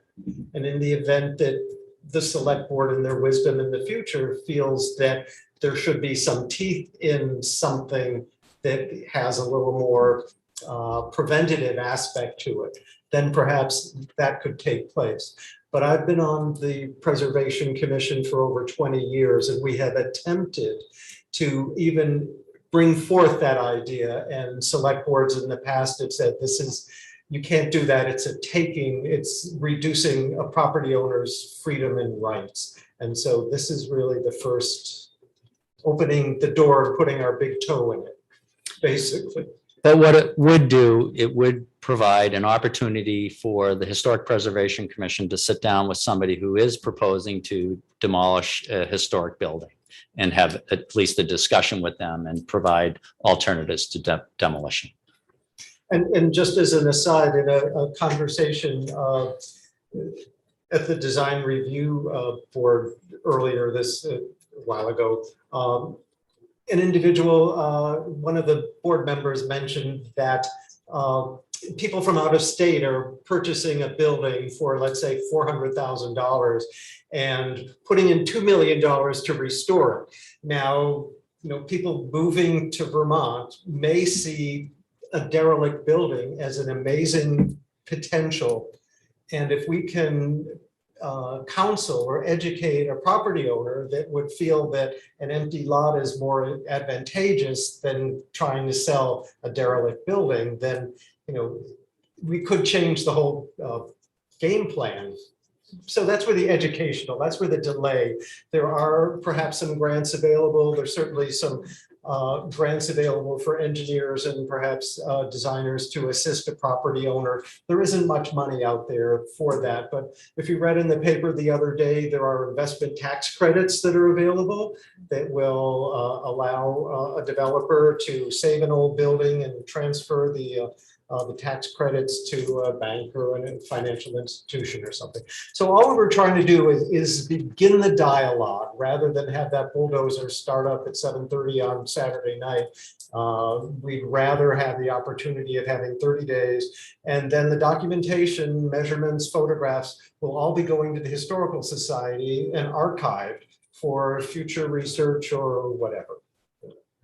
Thank you. Just one question on the demolition delay, see the applicability.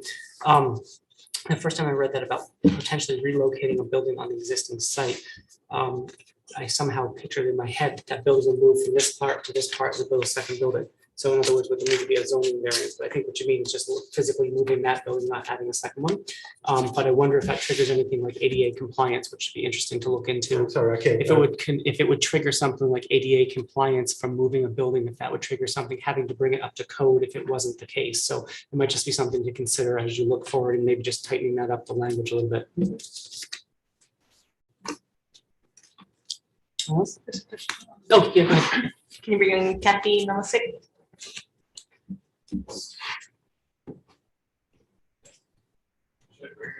Yes, please. Kathy, when you're ready.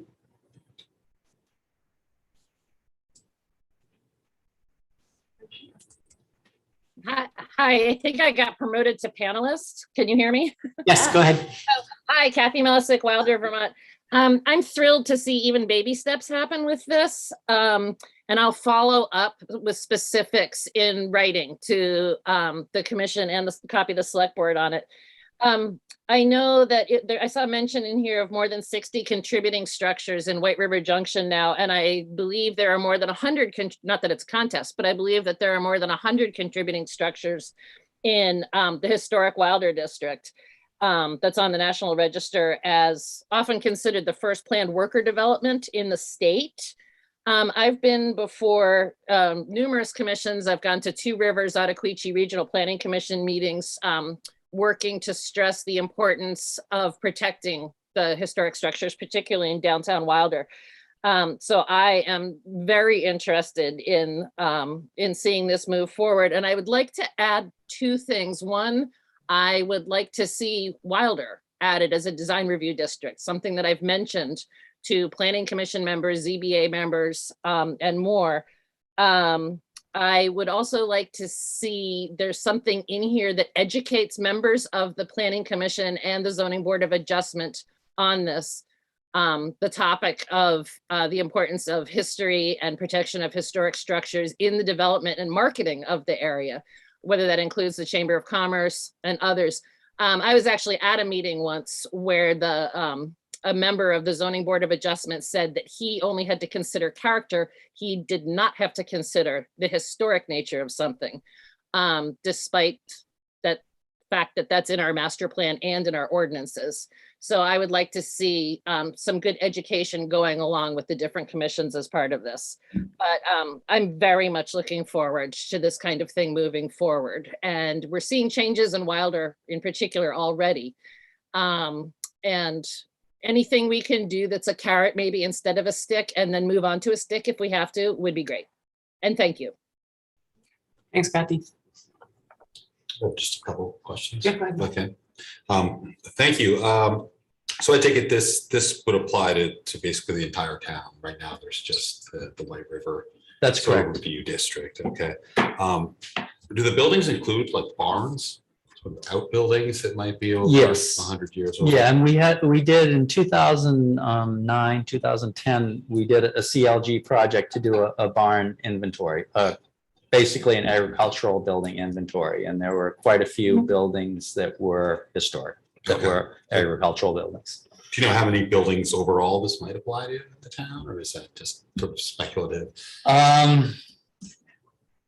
I suppose you'd have to want to demolish one or do something to it to even need the permit. Yeah, so we have 9 historic districts, and we know the number of contributing properties in those districts. We have done 2 historic sites and structures surveys, and the sites and structures surveys aren't definitive about whether a building would be contributing or not. It's potentially contributing is the term that is used. So there could be several hundred more. Yeah. And then from the barn census that we did, we know that there are, potentially eligible buildings that from that barn census.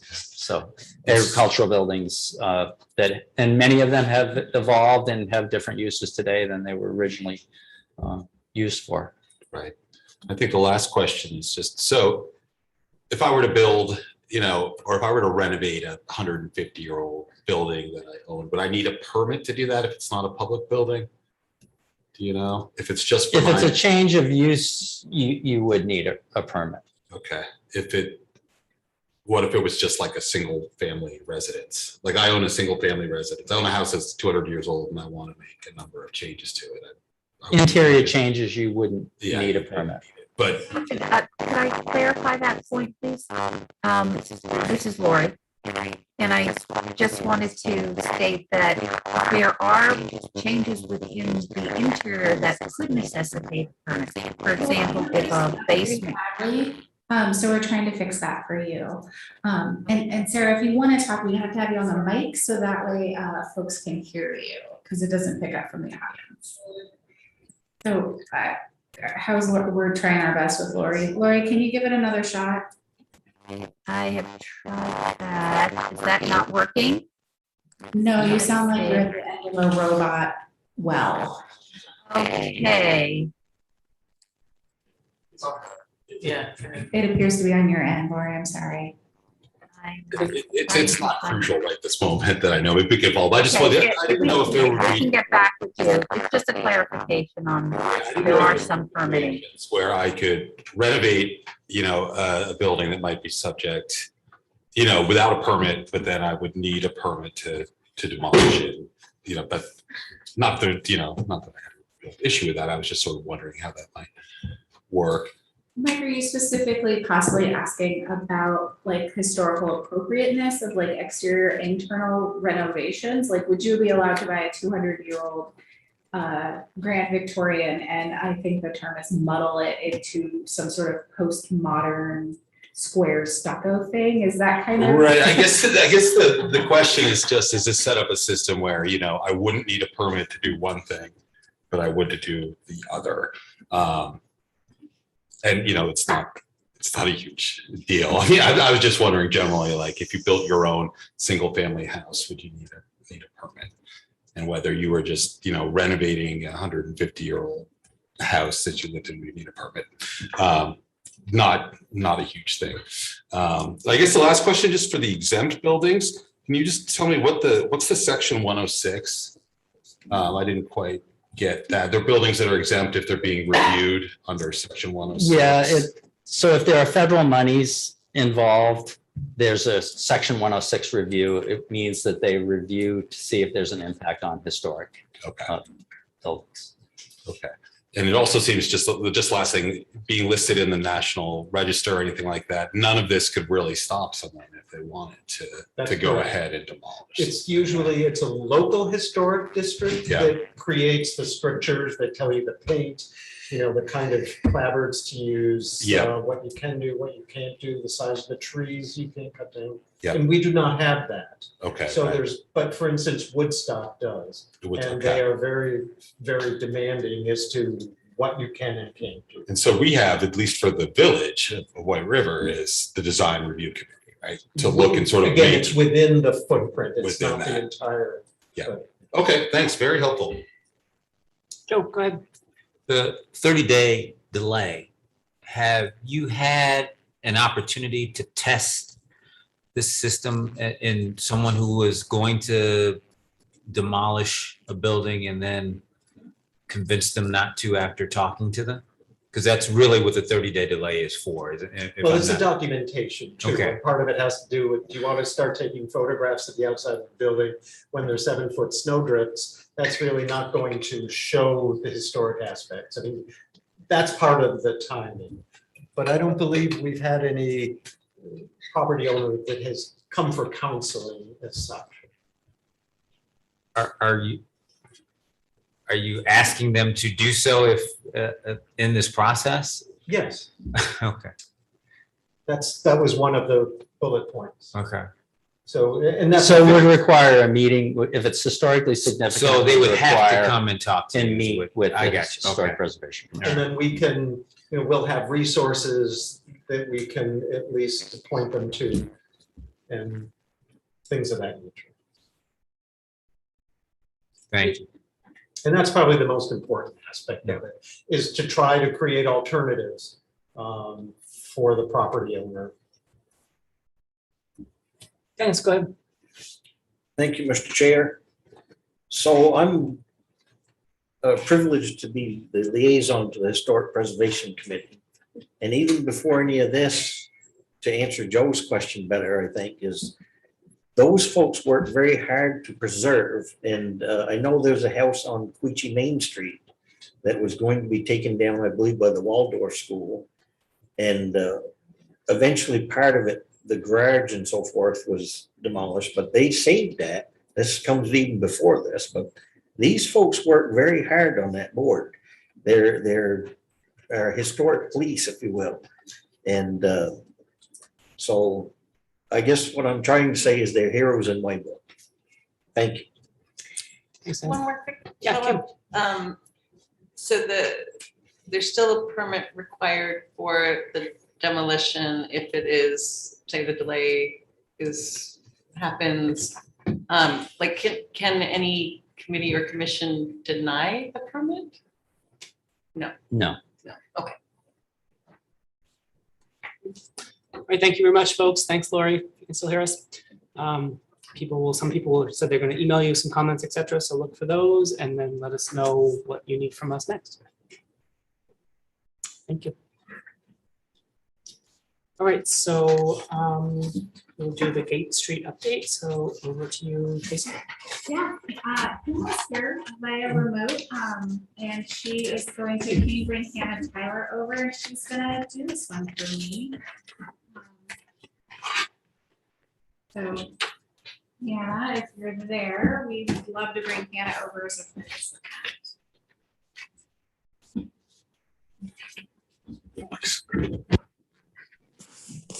All right. Good evening, everyone. Can everyone hear me? Yes, go ahead, Anna. Okay, so last Monday, we did officially close the Gates Street Hill from its intersection with Fairview Terrace to Maplewood Terrace. We do have a detour in place that's fully signed.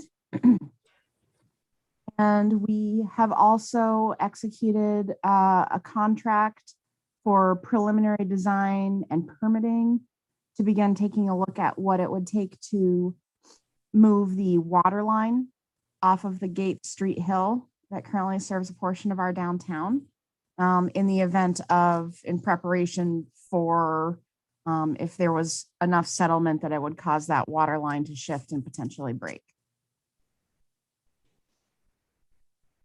And that's where we're at right now. The engineers will be on site in the next 2 weeks doing surveying, right-of-way identification, topographic stuff, and that'll be the first couple of steps we're taking. Great, thanks, Hannah. Questions for Hannah? Dennis is on hand. Yes. Okay, go ahead. Yep. Thank you, Mr. Chair. I've been noticing the way this was announced that it was going to be closed indefinitely, and I'm having trouble with that term because to me that says it's closed. This is my thinking, is that says that we're closing it forever, indefinitely, and we need to learn a lot more about what the options are about whether we should repair this, move the water line, what repairs we might do. And I know in the past we've had options A through E or some such thing with several different options about fixing a little bit, a lot, of the whole thing. And so we have a lot more to learn. And so that's my comments at this time. Thank you. Thanks, Dennis. Others? Yeah, go ahead. I don't know, Hannah, if this question is for Hannah or Tracy, but is there any possible chance that the process could evolve in a way that if we decided to bond for a project, that it could go on the ballot for March? Like, is that timeline even considerable? Ooh, I don't know. I don't know if Hannah, you've got a historic knowledge on the process to get to a good number, possibly. So as I put in the memo, our goal is to utilize the upcoming November listening session to review the options, alternatives that were presented in the original night report that was done. It's pretty unlikely, in our opinion, and in some of our engineers' opinions who have reviewed that there's anything really new and revolutionary that is going to come to the table. So we're really going to be, town staff like myself and Tracy is really going to be relying on the opinion of the board and the community on what alternative we should pursue moving forward. In terms of a timeline for bonding for a construction phase, the reality is that with engineering and design and the likely need to obtain some easements or right of way, we would be looking at next year for town meeting, not this coming year. Yeah. So in case we lost Hannah there for a second, she's saying town meeting 2023. To even approve the bond. Correct. Because I think we should explore that, but I think it's going to be up to the voters of the town to determine if that is how they want us to spend that money. I mean, that's a particular project that I'm in favor of, I'm in support of, but we'll see how much it costs, of course, et cetera. But when we consider usership, it's going to be serving a certain population of the town, and the whole town needs to agree to pay for it. So that's just how I'm seeing the process in terms of, yeah, I would like the Gate Street open and fixed two-way with safe pedestrian travel. But then we have to figure out how to do it. So thank you for that, Hannah. Thanks, Hannah. Other questions? All right, well, keep us posted, Hannah. Thank you. Thank you. Yeah, so now it is time. We're on We're great. We started Yeah. scheduling this in. There you go. Perfect. Nice call. Thank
Back to order at 12 after 8, and we're going to turn it over to Ally, who's going to do a presentation on the Declaration of Equity and Inclusion from HCOREI. Sure. When you're ready. So CATV, am I a panelist at this point?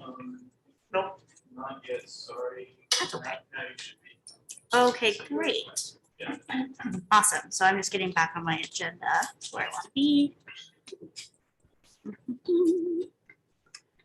Great. You want to accept? You're on a Zoom meeting? Yeah, I'm doing, this is very meta. Okay.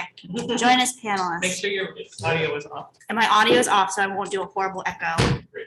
Thank you. Okay, great. Awesome. So in a second, I'll share my screen so we can actually look at the language of the proposed language for the Hartford, Vermont Declaration of Equity, Inclusion, and Justice.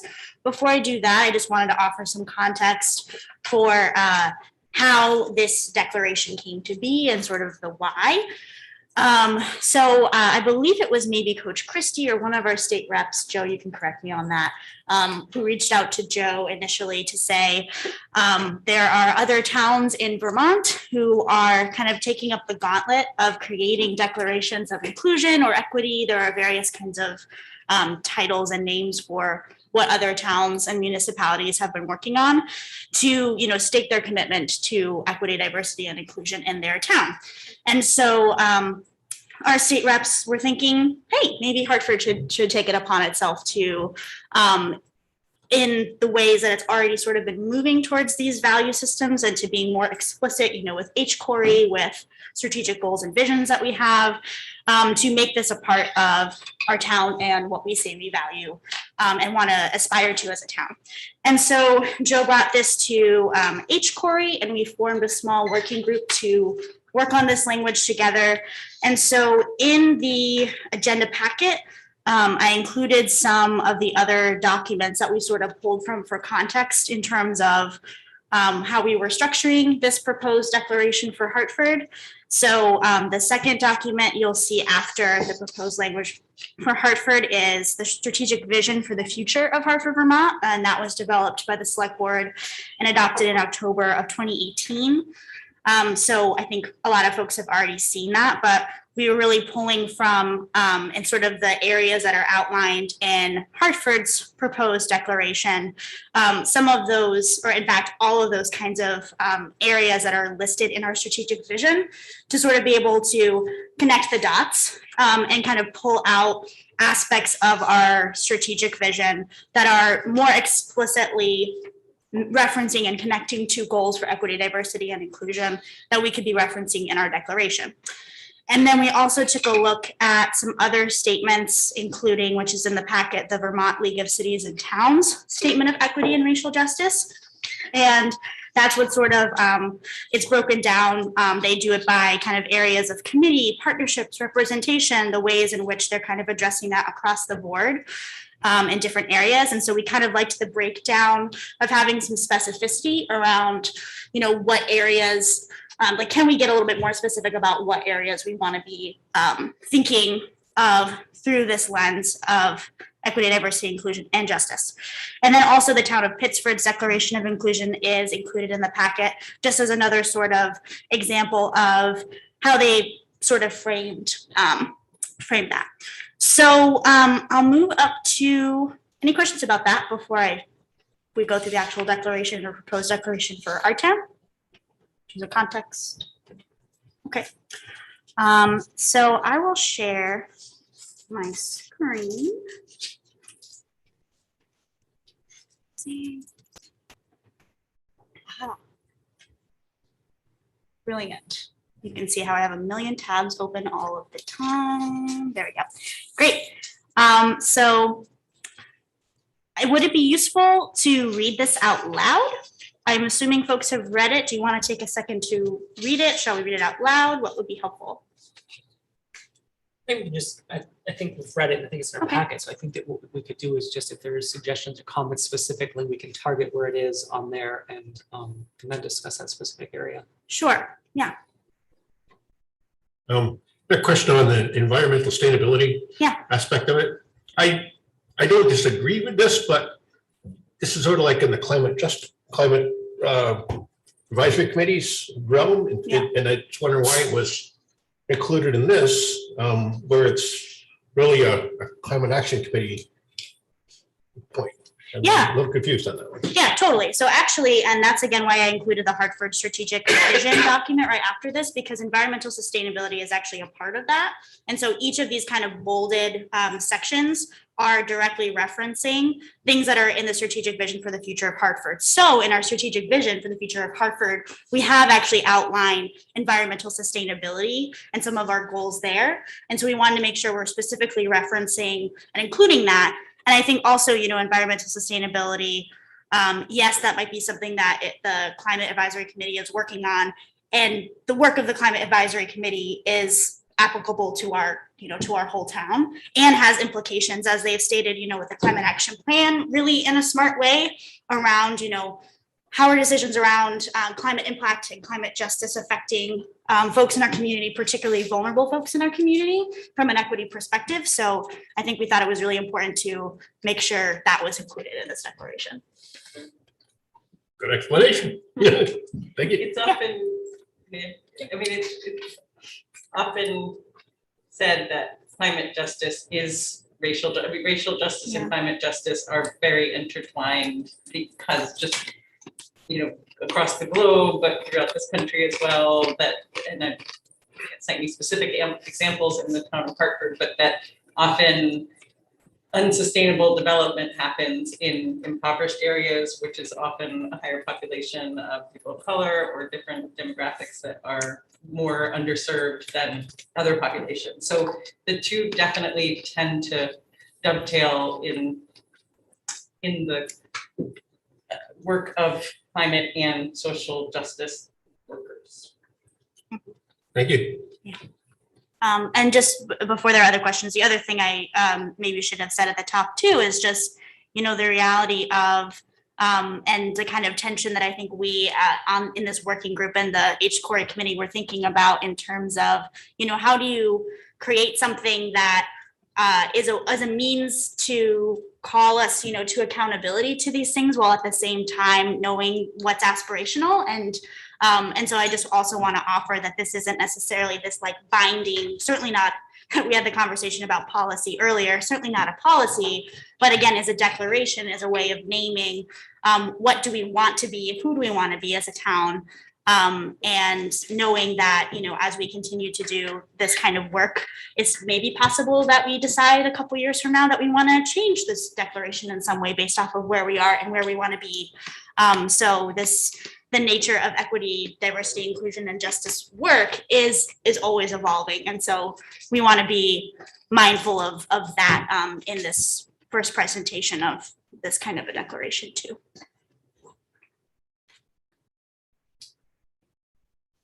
May I say one thing, just because it is a declaration, I think it may be a good thing to read it out loud and have it read for the record, particularly for people on Zoom or on CATV that maybe don't have access to it. So I think it may be a good idea for us to read it. I've spent a lot of time with this document, so if anybody else would like to read it, feel free, but I'm happy to. We could do that thing where we just go one paragraph at a time down the. Ooh. I think that's a wonderful idea. Is that okay? I'll Yeah. start. Sure.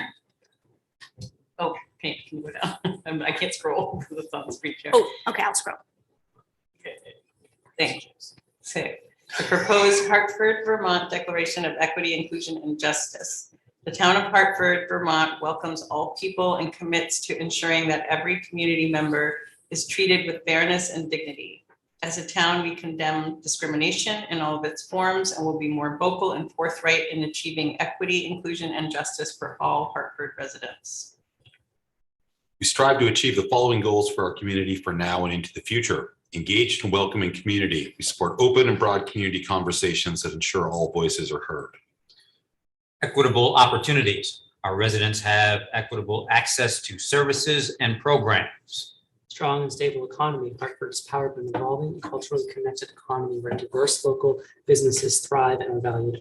Environmental sustainability. We make decisions from an environmental and climate justice perspective, considering the impact on future generations. Resilience. Town departments are equipped for natural disasters and plan their response with an understanding of how these crises affect our most vulnerable communities. High quality learning opportunities. Hartford has extensive lifelong learning opportunities that continually improve our natural, social, and professional environments for all residents. Functional infrastructure. Our town has a thoughtfully planned and well-maintained infrastructure that allows people of all backgrounds and abilities to access its resources. Visionary and responsive governance. We encourage the participation of diverse voices by making government more accessible and by listening to public input. Hartford commits to investing in continual staff and board training related to implicit bias, racism, discrimination toward all marginalized groups, and equity at the municipal level. And finally, acknowledgements. This declaration was crafted by members of the Hartford Committee on Racial Equity and Inclusion. The language and structure of the declaration was inspired by the town of Pittsford, Vermont's Declaration of Inclusion, the Vermont League of Cities and Towns Statement of Equity and Racial Justice, and Hartford, Vermont's strategic vision for for the future of Hartford, Vermont. Yay. It is really beautiful to hear it read out loud collectively. It is. So thanks for that suggestion, Kim.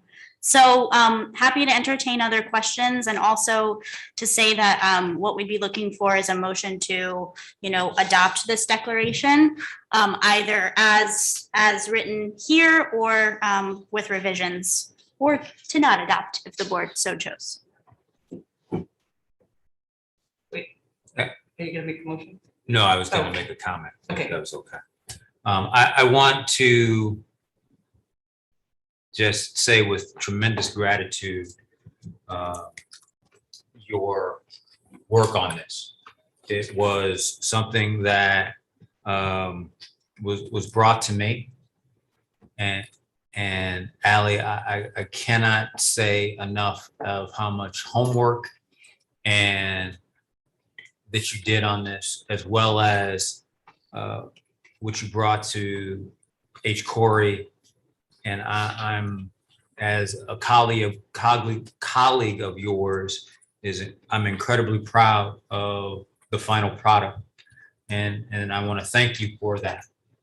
This was something that I had not even thought would come out like this, and I want to thank you, from the bottom of my heart, because this document is important to me and important to people of color in this community. So thank you very much for that. Thank you, Joe. And likewise for bringing it to our attention and saying this is important. And also just to say thanks also especially to HCOREI and the working group members. A shout out to Eileen Swankowski, who's no longer a member of HCOREI, but who at the time was part of this working group, and a lot of really diligent editors that helped to make things more concise, which is always appreciated and clear. So it's definitely a group effort, but thank you, Joe, for that acknowledgement. So I'll gladly make a motion, but I'm not sure what it is you're looking for a motion. The town of Hartford adopt this Declaration of Equity, Inclusion, and Justice. Is that what you're looking for? So yeah. All right, I make a motion that the town of Hartford adopt the Hartford, Vermont Declaration of Equity, Inclusion, and Justice as presented. I'd like to second that. Yes. I think I just need a little typo amendment. Sure. If possible. Yeah. I think that the plural possessive of towns is just towns apostrophe without that extra S at the end. So can I make that tiny amendment? Friendly amendment? I'll accept your friendly amendment. Is it correct? I think that's I right. think so. I've Yeah. gone back and forth with apostrophe I'm gonna take your word S's, for it. and I trust your judgment. So yeah, for sure. Take your word for it. Right, any other discussion or comments? All right, hearing none, we'll call the question. All in favor, say aye. Aye. So it's unanimous. And again, Ally, thank you for your excellent work on that. This is a superb document that flows very well. It's very clear and concise, and it's very easy to reference. So thank you for your work on that. We'll hopefully move things forward in our town in a positive way. Thank you. Okay, now we'll go over to Tracy for some fun budget stuff. Time to shine, Tracy. You always shine, Tracy, always. They're long days, but here we go. I'm gonna share screen. I'm gonna open this up. I'm gonna share my screen. I wanted to bring the subject matter expert in for you all, so you'll see that my our town assessor Joe Turner has joined us from upstairs where he's cranking away on numbers. So if we have any questions about how tax rates are looking, we can have Joe here. So I'm sorry, this isn't in our text. no, Okay. but that's you fine. had a 5-page memo. Yep, no, totally, that- which I loved. I just want to make sure, because I would otherwise follow along here, but I couldn't find it. So, I belong to a new school PowerPoint, which says if I'm just reading the words on the screen, I probably need to rethink my methodology of presenting. Now, necessarily, I had some things come up, so excuse me if I am reading from the screen. I will also let you know that I had very lovely notes in here, and it looks like I would have to share those with you with my notes in it. So I'm gonna riff a little bit from my well-prepared written notes that I made. So here we go. Okay, so first off, I just wanted to set some expectations on the general timeline. And that way we can all work together to stay on top of things, to make sure that we're feeling energized and that we have the time to prepare thoughtful questions and concerns. So tonight we're going to do a little bit of a high level overview, big picture questions. If we're drilling down into departments, you'll see the room is now empty for those of you watching at home. So many of them are at home, they're tuning in. But over the next 2 months, we're going to be meeting every other week to do budget meetings. And I think we sent those out both in the memo and in a variety of emails as to who you are going to see when. So each one of the departments is preparing a presentation for all of you. I want to give a shout out to Dennis, who has already sent me some things he would like the departments to kind of focus on. And, give them about a week. But if you have something that you have a question, you want them to emphasize, you want to know a little bit more about something, please let me know. And I will forward that along to them. So that way they can kind of drill down into what folks want to know. In December, we reserved 2 additional special budget meetings the first 2 weeks of December for final questions or concerns. Because it all comes down to January. You have to adopt the budget in order for us to progress with all of the required deadlines for town meeting. So we kind of need to suss it all out before the end of the year in order to let the administrative process through the town meeting day and the clerk take place. That's why we are literally 3 months into a fiscal year and we're talking about the next fiscal year. So I know that can be a little odd. It's a little odd for me. Staff and I have talked about it. We will be seeing what we could do to kind of give them more time in the current fiscal year to plan for the next one. But due to town meeting day, we're a little stuck with this timeline, which is why we're here in October. All right, here we are. Here's the overall changes. Each one of you has your budget book and you have this in a memo. When we look at this, we are looking at the overall budget. You're gonna see for fiscal year 22, which is what we're in and we're going to be in until June 30th, 2022. We're looking at about $17,640,000. Right now, we're proposing for all of you and our voters a general fund 23 budget of $18.5 million. That is an additional change of dollars of $993,000 and change. We're gonna round these up because, you know, the more I say individual numbers, the more I'm about to mess it up. This is a change in percentage, an increase of 5% over last year. In my memo, and I'm gonna riff on this a little bit because my notes are hidden in the share screen. The last 2 years, we've had really tight budgets, and it was a really prudent decision by the people who sat at this table before me. We had a lot of unknowns out there. So in fiscal year 22, I think we looked at a very minimal increase. It was possibly even a net flat. And things got scrubbed out of that budget. The year before, I believe it was something like a 2.5 to 3% increase. What that meant was departments made choices about their priorities, about their resources, and about what they were going to be able to provide. Let's stay here for a second. I am, throughout this process, there's nothing in here that is fanciful. We're not discussing a town Ferris wheel. We're not talking about moving sidewalks into downtown.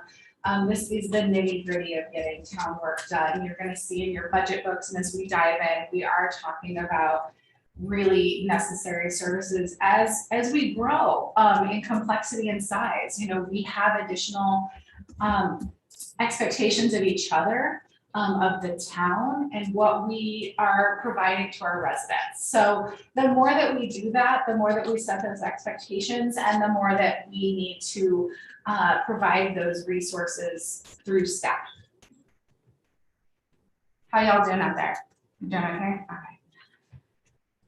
So in my memo, which all of you read, I know you did, we talk about how we have a lot of new staffing that we're bringing forward. I do my best with the documents that I have in hand, and it indicates that we haven't really done sort of this overall compensation and staffing study. So that's something that I do want to bring forth, is whether we're right sizing this, but these are all positions that department directors have come forth and said that they have a deep need to consider adding. Just really quickly, a police and fire mechanic. We have a large fleet, and best practices say we should have 4 mechanics. We have 1 currently. A recreation specialist and a parks and rec laborer. These are both positions that were part-time and or contract positions. They're incredibly hard to staff. They're getting harder to staff part-time and contract positions. People want a full-time job in these types of positions. And we feel like it would do us good to have consistent work in those work areas, rather than having someone come and go, possibly not be able to do long-range planning, and it would really add to someone taking ownership of those work products. An IT help desk technician. We are growing, and we all know that cybersecurity is something that the town needs to be more and more aware of. Right now, you know, we do have a vendor that has ransomware and has been locked out of their process. That is something that could happen to us. We have Dylan Walsh, he's there. He is an amazing one-man show, but as we add laptops and programming and badge keys and cell phones and remote desktops and other sorts of things, we need someone that can come in and troubleshoot printers and people logging themselves out of their computer and software updates and all of those sorts of things.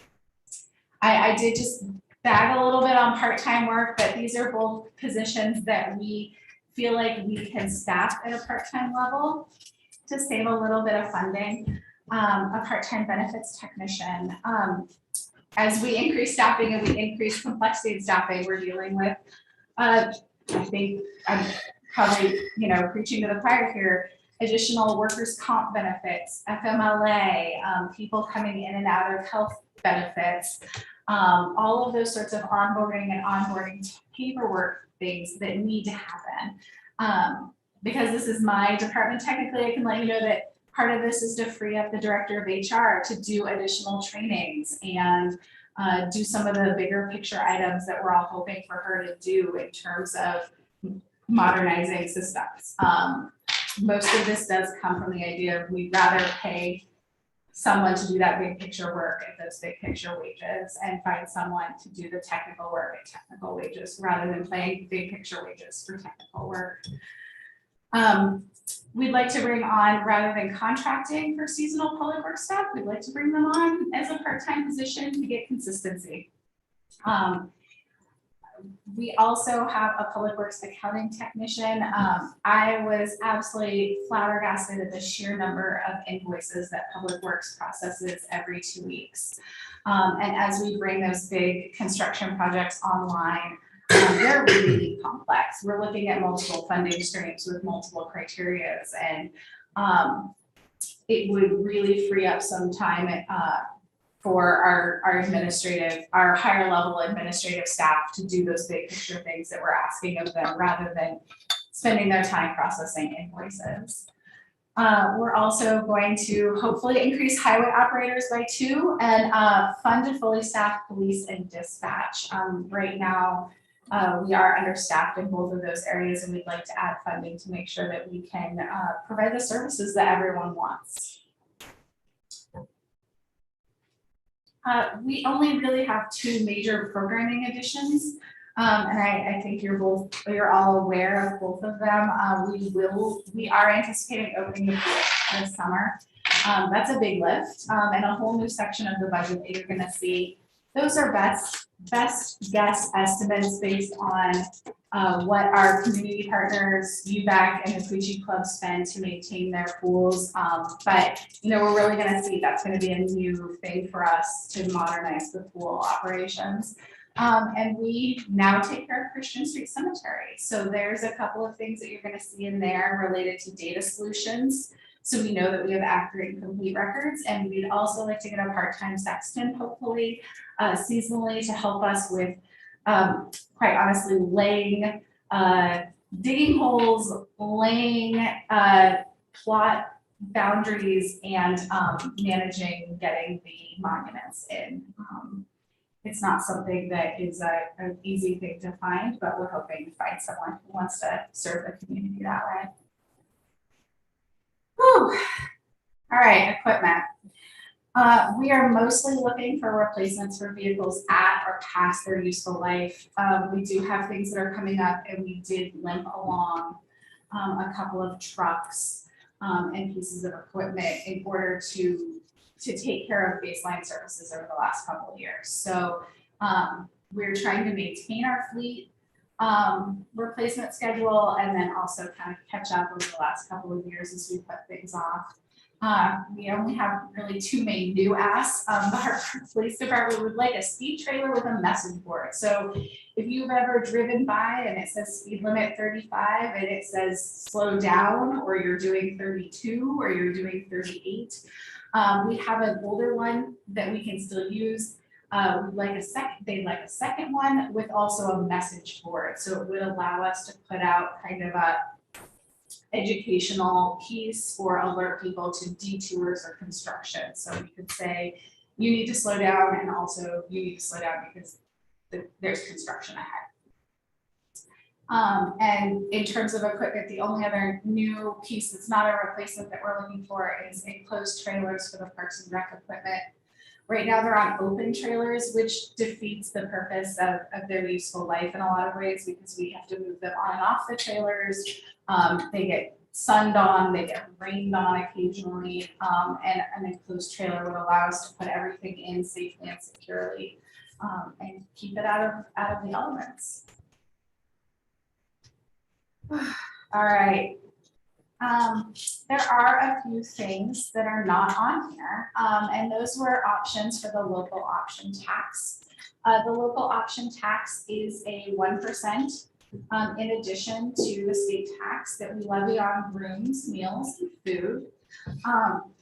And we have in the past used it for very similar things that you see up there. We did move the cemetery appropriations last year into the lot. And we have in the past used it to partially fund a replacement of an ambulance. There's simply not enough in the reserve funding for that. One thing we were unable to get into the general operating fund to stay at about a 5% was parking meter equipment. So we've heard from all of you that we'd like to possibly look at how we can manage parking better in downtown White River Junction. Unfortunately, $250,000 for parking equipment was something that we just couldn't juggle in the Public Works Department with their current needs as well. So that is still sitting outside of a funding mechanism. You're gonna do the math and you're gonna say, Tracy, we only have 327,000 anticipated funding available, and you've got a lot more there. So that's a decision that that the 7 of you in conjunction with me is gonna have to make, is what we put forth on the lot. And what we either put aside for this year, or we have a bigger discussion as we get into the departments about possible other funding opportunities. Both Scott Cooney for the ambulance and Ham Tyler with the parking meter equipment are aware that currently those 2 items are sitting outside of the operating budget and sitting in the bucket for lot, and we'll be discussing those items with you when they come forth in their budget. I also do want to state that you'll see anticipated funding there. So, you know, it really depends on how often we get that tax and how many times people are using food, meals, and lodging. So, you know, we can't count on that as being a perfect number. It could go up or down depending on what the world throws at us during that time period. Whew. All right, here we go. Here's the projected effect on our taxes. This is partially why my friend Joe's here to talk about grand list growth. Joe's done some work on whether we can anticipate a high, low, or average grand list growth for the year, and what this looks like on a $250,000 house, which is the average. Joe, is that the average value? Ballpark, yeah. Ballpark common Around it. value. We took something that was a round value for folks. You're gonna see that we're projecting on an average grand list growth, an additional $170 for each property, which will bring their tax payment up to $7,060. Of course, for those of you who have been through the process again, the grand list comes on a different cycle than the budget, so we actually formally set all of these in the summer once we close the grand list, but Joe's got some pretty amazing projections going on, and I think we'll get closer to that over time. So is this the most advantageous? Since I could find some numbers. You'll see here that, you know, back in 2015 and 16, we did do a significant tax increase, and that it's been pretty low for the last 5 years. I think that those probably not knowing the gentlemen who were in my seat, those were prudent decisions that they had to make for a lot of reasons. My understanding is that, you know, we now are needing to take care of a lot of things that need to happen over the next year that we've been band-aiding or putting off, or changing our expectations for how we would like to provide services. So there you go. There's the good news, bad news, the just plain news. So I welcome your questions. Also, if it's, I know it's a little late for all of us, so if you do have questions that you want the department to address, I'd love to have you talk about it and then possibly follow up with an email to me, Dan, and Joe, so we can make sure that we got those questions correctly for the departments. Isn't that kind of discouraging? You can have any kind of question you want, Carolyn, just as long as you talk in the microphone. Yep. Go ahead. Couple things. One is, can we consider ARPA funding at all? Most of this is not ARPA type projects. ARPA is really for major capital infrastructure projects. This is day-to-day operations.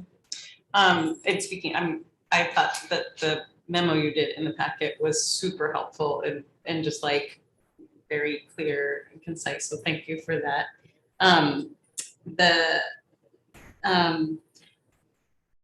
And I guess we'll get into a deeper dive about the lot stuff. We're not figuring that out tonight. But I was trying to find the 250,000 for parking meters seemed like a bigger number than we asked for the first time for the voters to approve through lot funding, and it got denied. So anyway, I'll want to follow up on that. Definitely, and I'm gonna handwrite some notes since I'm still screen sharing, that we can drill down into that for you, for kind of maybe what happened last time and what that gets us. Okay. Was it 150? I'm trying to find the ballot. What year was it? What? Oh, I can, there you go. Anyway, I haven't found it yet, so.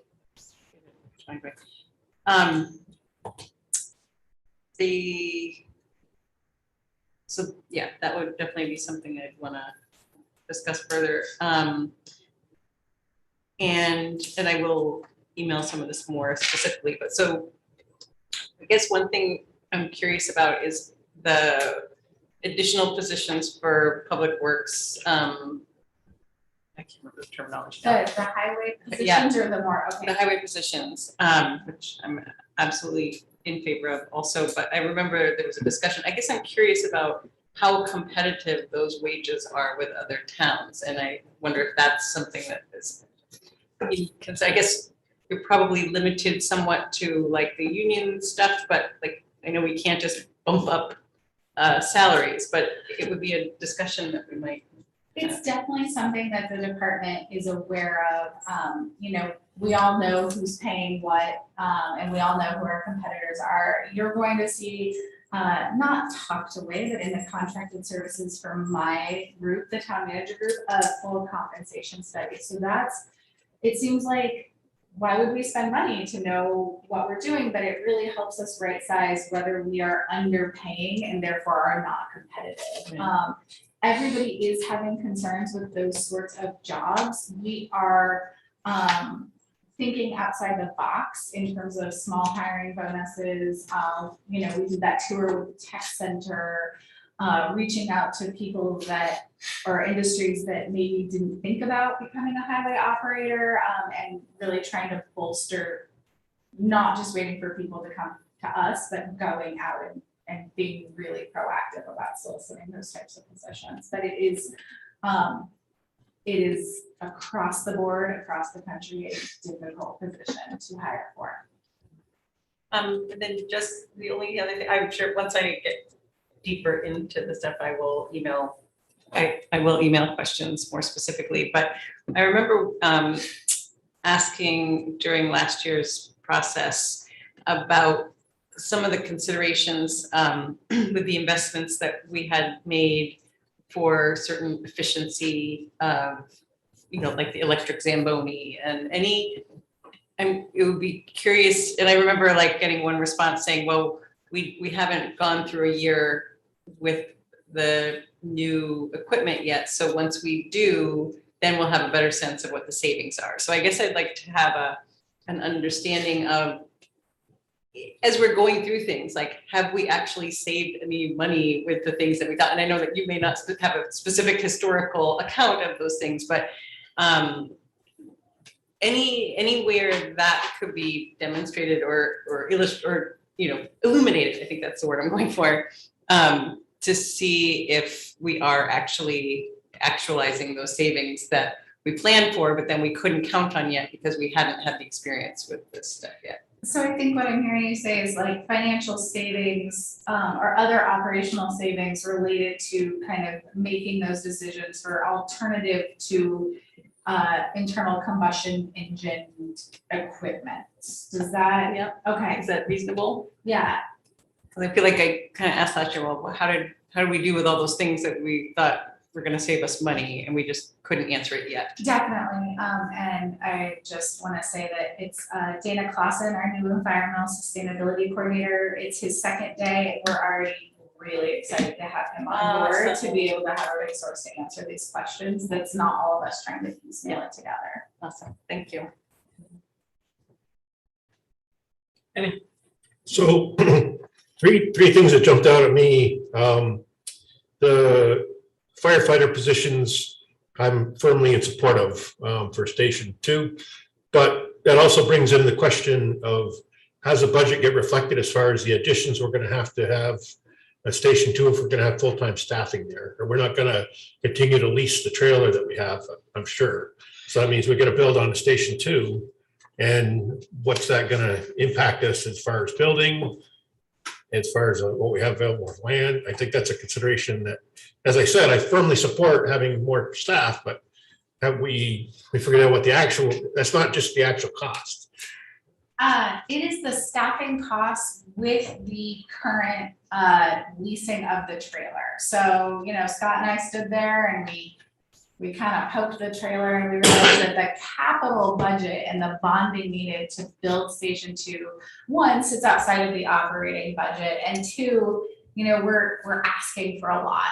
And we know that it's a lot, and Scott can speak more to this, but kind of said, can we hold on with the trailer and the building that holds the equipment in order to provide services, knowing that building a new Station 2 is going to be a multi-year, huge capital project that will rest outside of the operating budget. So it does still say, we're just gonna put these folks in the trailer and staff Station 2, because wow, building Station 2 is going to be a big capital lift for us as a town. And we probably need to have those big discussions in terms of all of our priorities down the line. I have two more too. But I just do a Station 2. I just want to speak to that.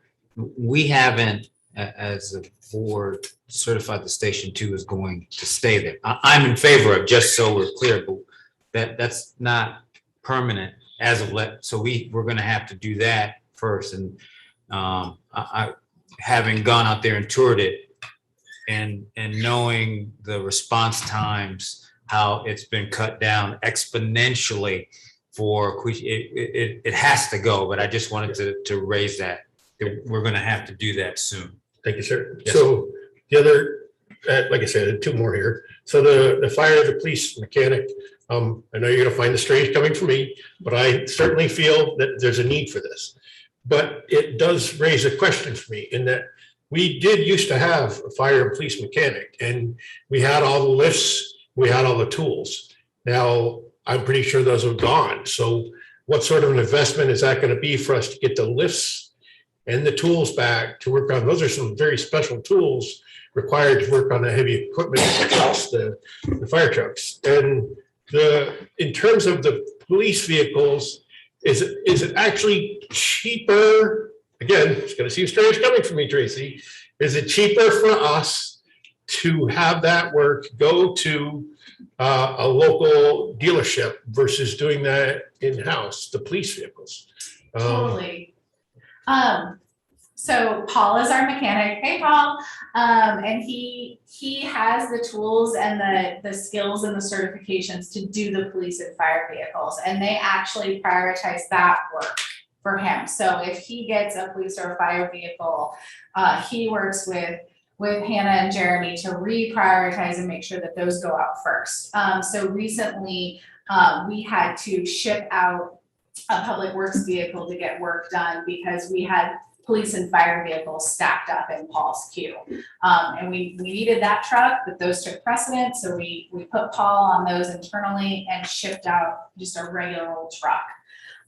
So we've got that. We have a little bit of money in police and fire, just if there's some new tools that need to be replaced. But for the most part, we have those tools and those resources already in-house. We've been kind of piecemealing them over the time. So that's good. So you see this position working on a public works garage?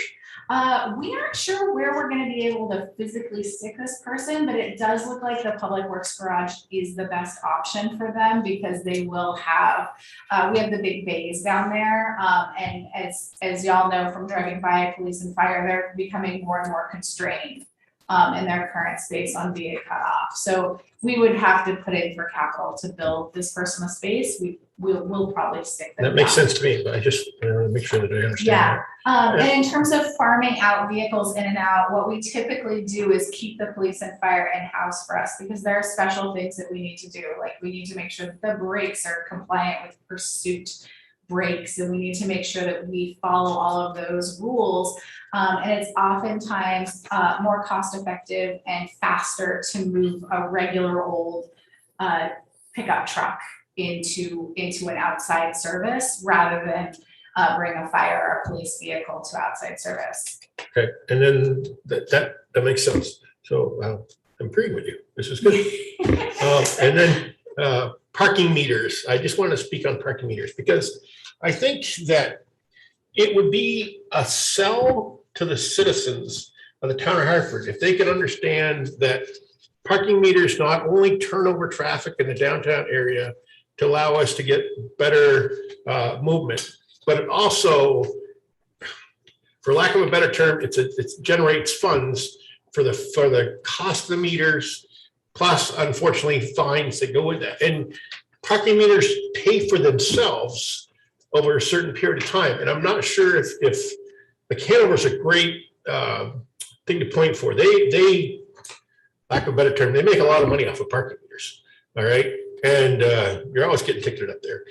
But if we could present this to the voters in a manner that states that we will get the return on the investment back from parking meters, it would be a much better sell than us trying to, what we've done in the past, use the local option tax funds. So I think that it would really behoove us to put this into the budget and try to sell it by being part of the budget than trying to find an alternative source and try to sell it to the voters that way. Because if we sell it within the budget, from my perspective as a taxpayer, this is a win-win for us. It turns over the parking areas and it makes money for us as a town.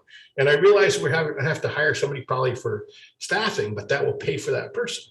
It's a win-win all the way around. We really need to think a little better way of presenting it to the voters, how we're going to pay for that. That's all. And just a quick note, I did find the amount. So in 2020, the voters rejected 160,000 in local option tax for meters. So I think it's like of all the things that voters might say no to, it was that. So. Yeah. I think what I'm hearing, and I'm happy to do this, is to, dig back down with the staff and kind of think about non-lot, maybe non-operating, and I'm riffing here, so I don't even know if this is an option, but maybe there's a magical third option that we really haven't explored that would allow us to not increase the operating budget, but also not use the lot. So let me go back, and before Hannah comes forth with you all in November, we can dig into that a little bit more. I don't know why parking meters have kind of landed in public works. They typically reside in public works or finance.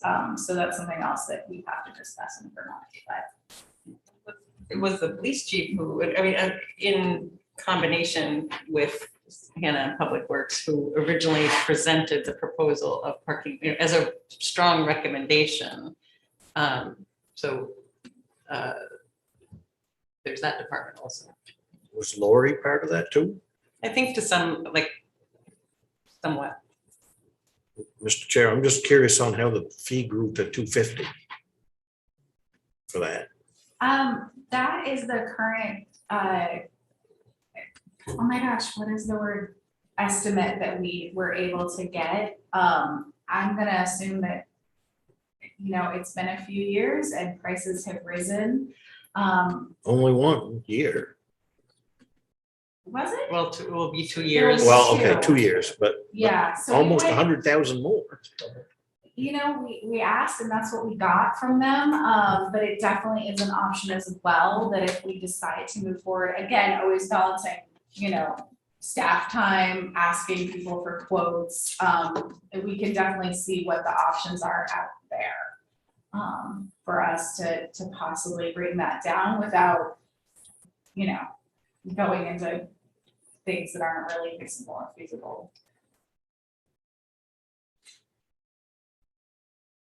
Great. Dennis. Another question, for the grand list. So most of our big projects, I think, are mostly underway, and I don't know of anything else on the horizon. Are we coming to a sort of a plateau? You know? It kind of seems that way. No, I'll say that kind of with a grain of salt though, because we're seeing a lot of permits come in.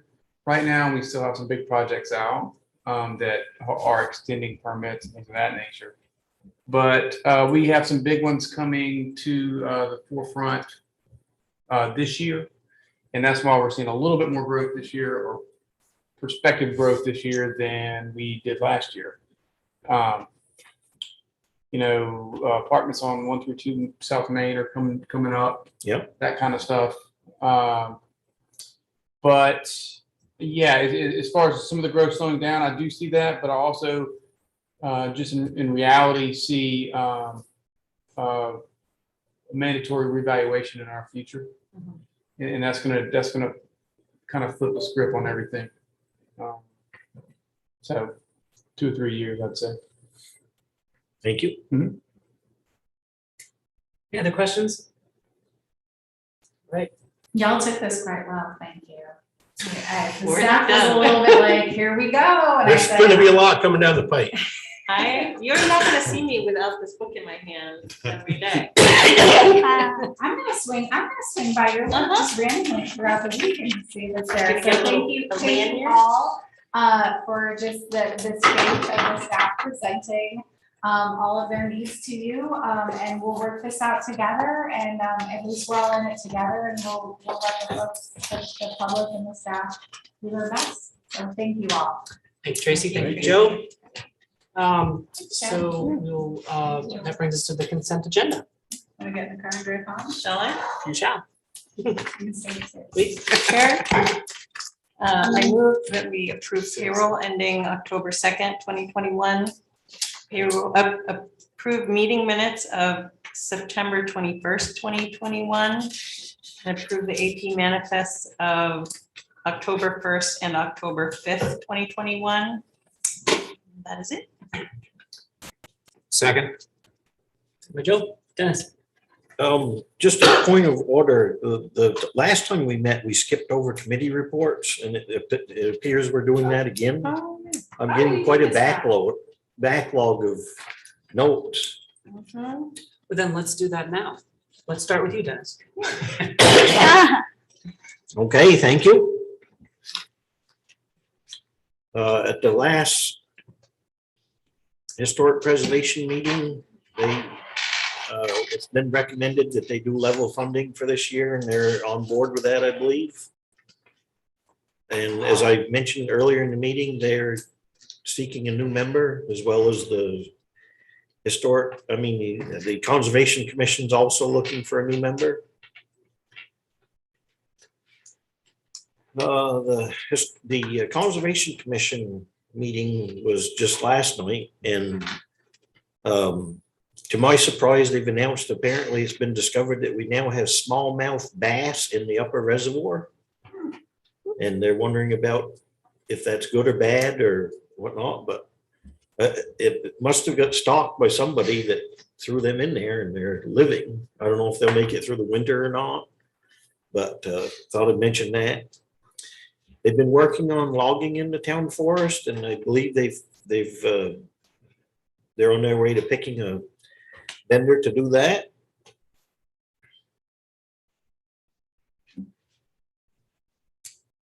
They elected Katie Mann to fill the vice chair position, because the person that resigned, she's replacing or stepping up to take that responsibility. So hats off to her, stepping up. They've been working with the Hartford Area Career Technology Center, and they had a game of logging up in the town forest, the natural resources class. Apparently there was 25 students, and they commented it went very well. Another thing that got mentioned about the career center is back on 9/11, there was a private landowner conservation outreach detail.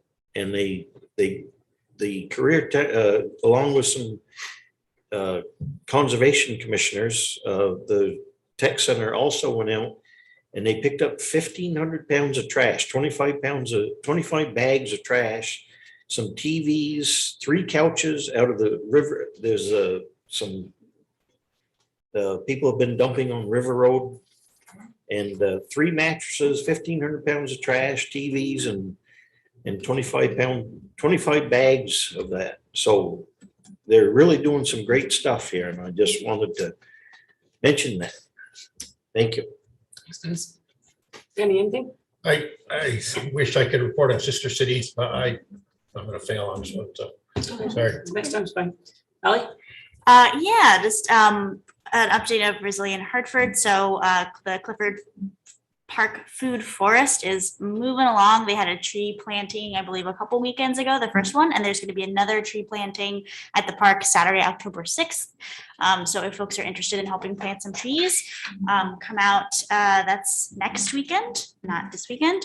And then some updates about the ad hoc committee on emergency shelter. Our chair, Becca White, announced in our last meeting that she will be stepping down as chair. She has some responsibilities in the legislature that are pulling her in that direction. And so therefore, because of time constraints, needs to step down from the committee and step down as chair. So at our next meeting, we're going to be electing a new chair of that committee. And we had a really great meeting last week, which we had some community members who were new faces for us, as well as Select Board member Lady Collins and others who we kind of reopened the discussion, I think, from our last Select Board meeting where we had, a conversation about encampments. And I know it continues to come up is like, what is the solution or what are the solutions? Because we know that there's not a one size fits all. And so I think we kind of got some energizing and momentum to start to think about, are there solutions that the committee had maybe looked at previously, such as some sort of low barrier permanent encampment on town property? Is that something that would be something to revisit, like, because there currently don't really seem to be any legal places for unhoused campers to go that they won't, conceivably be asked to move from. And so we're just thinking about, okay, what are some of the solutions that we need to revisit? We're looking into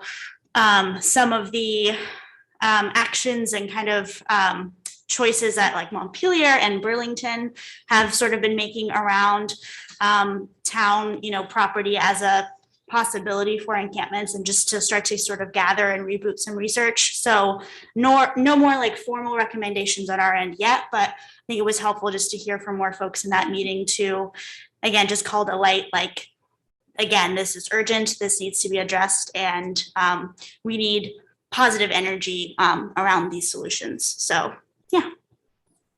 Sally? Joe?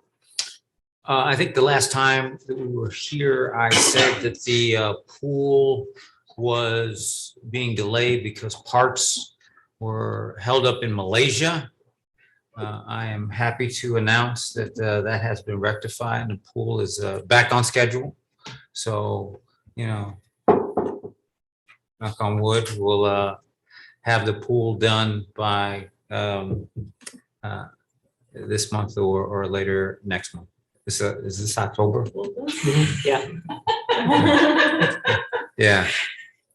It's been a long few, but we're hoping that it is on time. Will be done? Yeah. Done? Done. You won't add water till next year, though. Yeah. Okay. Well, you'll add some water and then they'll winterize it. Wow. So. I seized the moment last meeting and gave my school board update then when it was fresh in my mind, so I have nothing to add. I'll just add briefly, there have been both planning commission and design review committee meetings in the last couple of weeks, and both committees covered the South Main Street parking lot, which was a very robust discussion. And then also design review committee had the preliminary discussion with resident about an application for a demolition of a building in the historic district, which we discussed a lot tonight. And it was a really active conversation. There was a lot, it was a really challenging and difficult, so it's kind of interesting to see how this is all playing out, but they even had to have a continuance so they could go a few days later to the site to visit the property. And we're really struggling, the committee was really struggling between what their, what their options were in terms of making a decision. And ultimately, they are an advisory committee to the planning commission. So they were not, they weren't going to necessarily enforce any sort of one direction or another. But they kind of, what's being brought to the planning commission is somewhat undecided, divided design review committee. So anyway, good stuff. Good. Oh, we're looking for tree warden, as you know, and Energy Commission is working on a program called window dressers. So those will be where they build inserts for windows to help, if people don't have storm windows or whatever, to help keep the heat in, et cetera, et cetera. So where are those? Okay. Okay, so I guess we'll entertain a motion to adjourn. Did you guys approve the consent agenda? We did it before. Yeah. Okay. Did we? No, we didn't. We did a motion. You even seconded. I just made the motion. And Joe said. Okay, so. Oh, we did vote. Okay, so let's vote on that. All in favor? Aye. Okay, it's unanimous. Thank you. Okay, now we'll entertain a motion to adjourn So moved. by Ally and second. Kim? Kim, Second. okay. All in favor? Aye. Okay, thank you, folks.